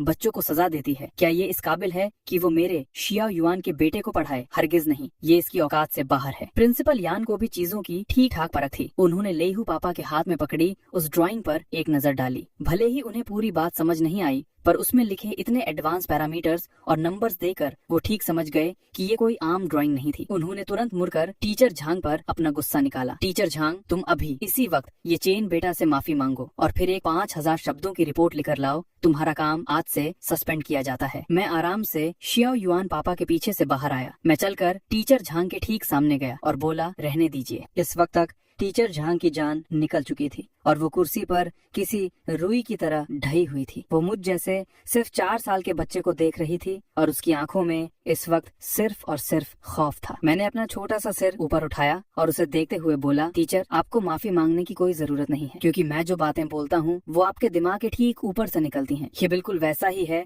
जैसे मैं किसी किंडरगार्टन के बच्चे पर गुस्सा नहीं कर सकता अगर उसे कैलकुलस समझ नहीं आती। लेकिन मैंने उस टूल बैग की तरफ इशारा किया जो लेटिंग लाया था। अपने दिमाग में एक बात घुसा लीजिए, ये दुनिया बहुत बड़ी है। अगर आपने कुछ देखा नहीं है तो इसका मतलब ये नहीं कि वो चीज होती ही नहीं। आगे से किसी की भी ड्राइंग फाड़ने की कोशिश मत कीजिएगा, क्या पता वो ड्राइंग कितनी ज्यादा कीमती हो। ये बोलकर मैंने शियाओ युआन पापा का हाथ खींचा। पापा, चलो घर चलते हैं, मुझे अपना वो इंजन की ड्राइंग पूरी करनी है। अभी जब मैं दीवार के पास खड़ा था ना, तो मुझे कंबशन चैम्बर का एक नया डिजाइन दिमाग में आया था। शियाओ युआन पापा ने मेरी तरफ देखा। उनके अंदर का वो गुस्सा ठीक 1 सेकंड में इनफाइनाइट गर्व और प्राउड में बदल गया। ये एटीट्यूड, ये सोचने का लेवल, ये तो इन बड़े लोगों से भी 1000 गुना बेहतर था। शियाओ युआन पापा ने मुझे खुशी से अपनी गोद में उठाया। ठीक है, चलो घर। वहीं लेहू पापा ने उस ड्राइंग को इतने ध्यान और प्यार से फोल्ड किया जैसे उन्हें किसी पिछले जन्म का अमूल्य खजाना मिल गया हो। जाने से ठीक पहले शियाओ युआन पापा मुड़े और प्रिंसिपल यान को घूर कर देखा। प्रिंसिपल यान, कान खोलकर सुन लो, आगे से मेरा बेटा क्लास में कुछ भी करे, जब तक वो किसी दूसरे को परेशान नहीं करता, किसी टीचर की हिम्मत नहीं होनी चाहिए उसे टोकने की। अगर उसका दिमाग क्लास की दीवार तोड़ने का करे ना, तो उसे तोड़ने देना। तोड़ने के बाद सीधा मुझे बिल भेज देना, मैं ठीक तुम्हारी पूरी बिल्डिंग नई बनवा दूंगा। प्रिंसिपल यान ने डर के मारे किसी मशीन की तरह अपना सिर हाँ में हिलाया। जी जी, बिल्कुल बिल्कुल ठीक कहा कमांडर शियाओ, आराम से जाइए। घर वापस जाते वक्त जीप के अंदर लेईहू पापा उस ड्राइंग को हाथ में पकड़े इतना घूर रहे थे कि उनकी मुस्कान कानों तक पहुंच गई थी। चेंचन बेटा, क्या ये दिल सच में रियल में बन सकता है? मैं शियाओ युआन पापा की गोद में आराम से बैठा था और बोला, हाँ बिल्कुल बन सकता है, पर अभी के मटेरियल्स ठीक नहीं है। टाइटेनियम अलॉय आग को ज्यादा सह नहीं पाएगा, इसमें थोड़ा सा रेनियम मिक्स करना पड़ेगा। और हाँ, हमें इन ब्लेड्स को पिघलाने के लिए एक बहुत बहुत बड़ी भट्टी की जरूरत पड़ेगी। लेईहू पापा ने खुशी से अपनी जांग पर हाथ मारा। बिना किसी टेंशन के, जो भी कमी हो अपने लेई पापा को बता देना। अगर आर्मामेंट डिपार्टमेंट का पूरा गोडाउन भी खाली करना पड़ा ना, तब भी तेरे लिए सारा सामान ला कर दूंगा। शियाओ युआन पापा ने प्यार से मेरे सर पर हाथ फेरा। उन्हें अभी भी इस अचानक हुए पंगे से थोड़ा डर था। चेंचन, ठीक से सुन लो, आगे से स्कूल में कोई भी तुझे तंग करे ना, तो चुपचाप सहना नहीं। सबसे पहले पापा को कॉल करना। हम आम तौर पर पंगा नहीं लेते, पर किसी पंगे से डरते भी नहीं है। मैंने हल्के से मुस्कुराकर बोला, मुझे पता है पापा। ठीक जिस वक्त शियाओ युआन पापा और उनकी फौज ऑफिस में हल्ला मचा रहे थे, जियांग रोशुए क्लास के ठीक दरवाजे के पीछे छुपकर ये सारा मजाक देख रही थी। जब उसने देखा कि लेई टिंग मेरा बैग मुंह में दबाकर बाहर आया और मेरे दोनों पापा लोगों को पूरे गैंगस्टर वाले स्टाइल में मुझे बचाते हुए देखा, तो उसकी आंखों से जलन के मारे पानी टपकने लगा। भाई कितने खतरनाक लग रहे हैं। मेरा भी मन कर रहा है कि टीचर मेरे पेरेंट्स को भी स्कूल बुला ले। तो फिर ठीक अगले दिन जियांग रोशुए ने जानबूझकर मैथ की क्लास में एक कछुआ ड्रॉ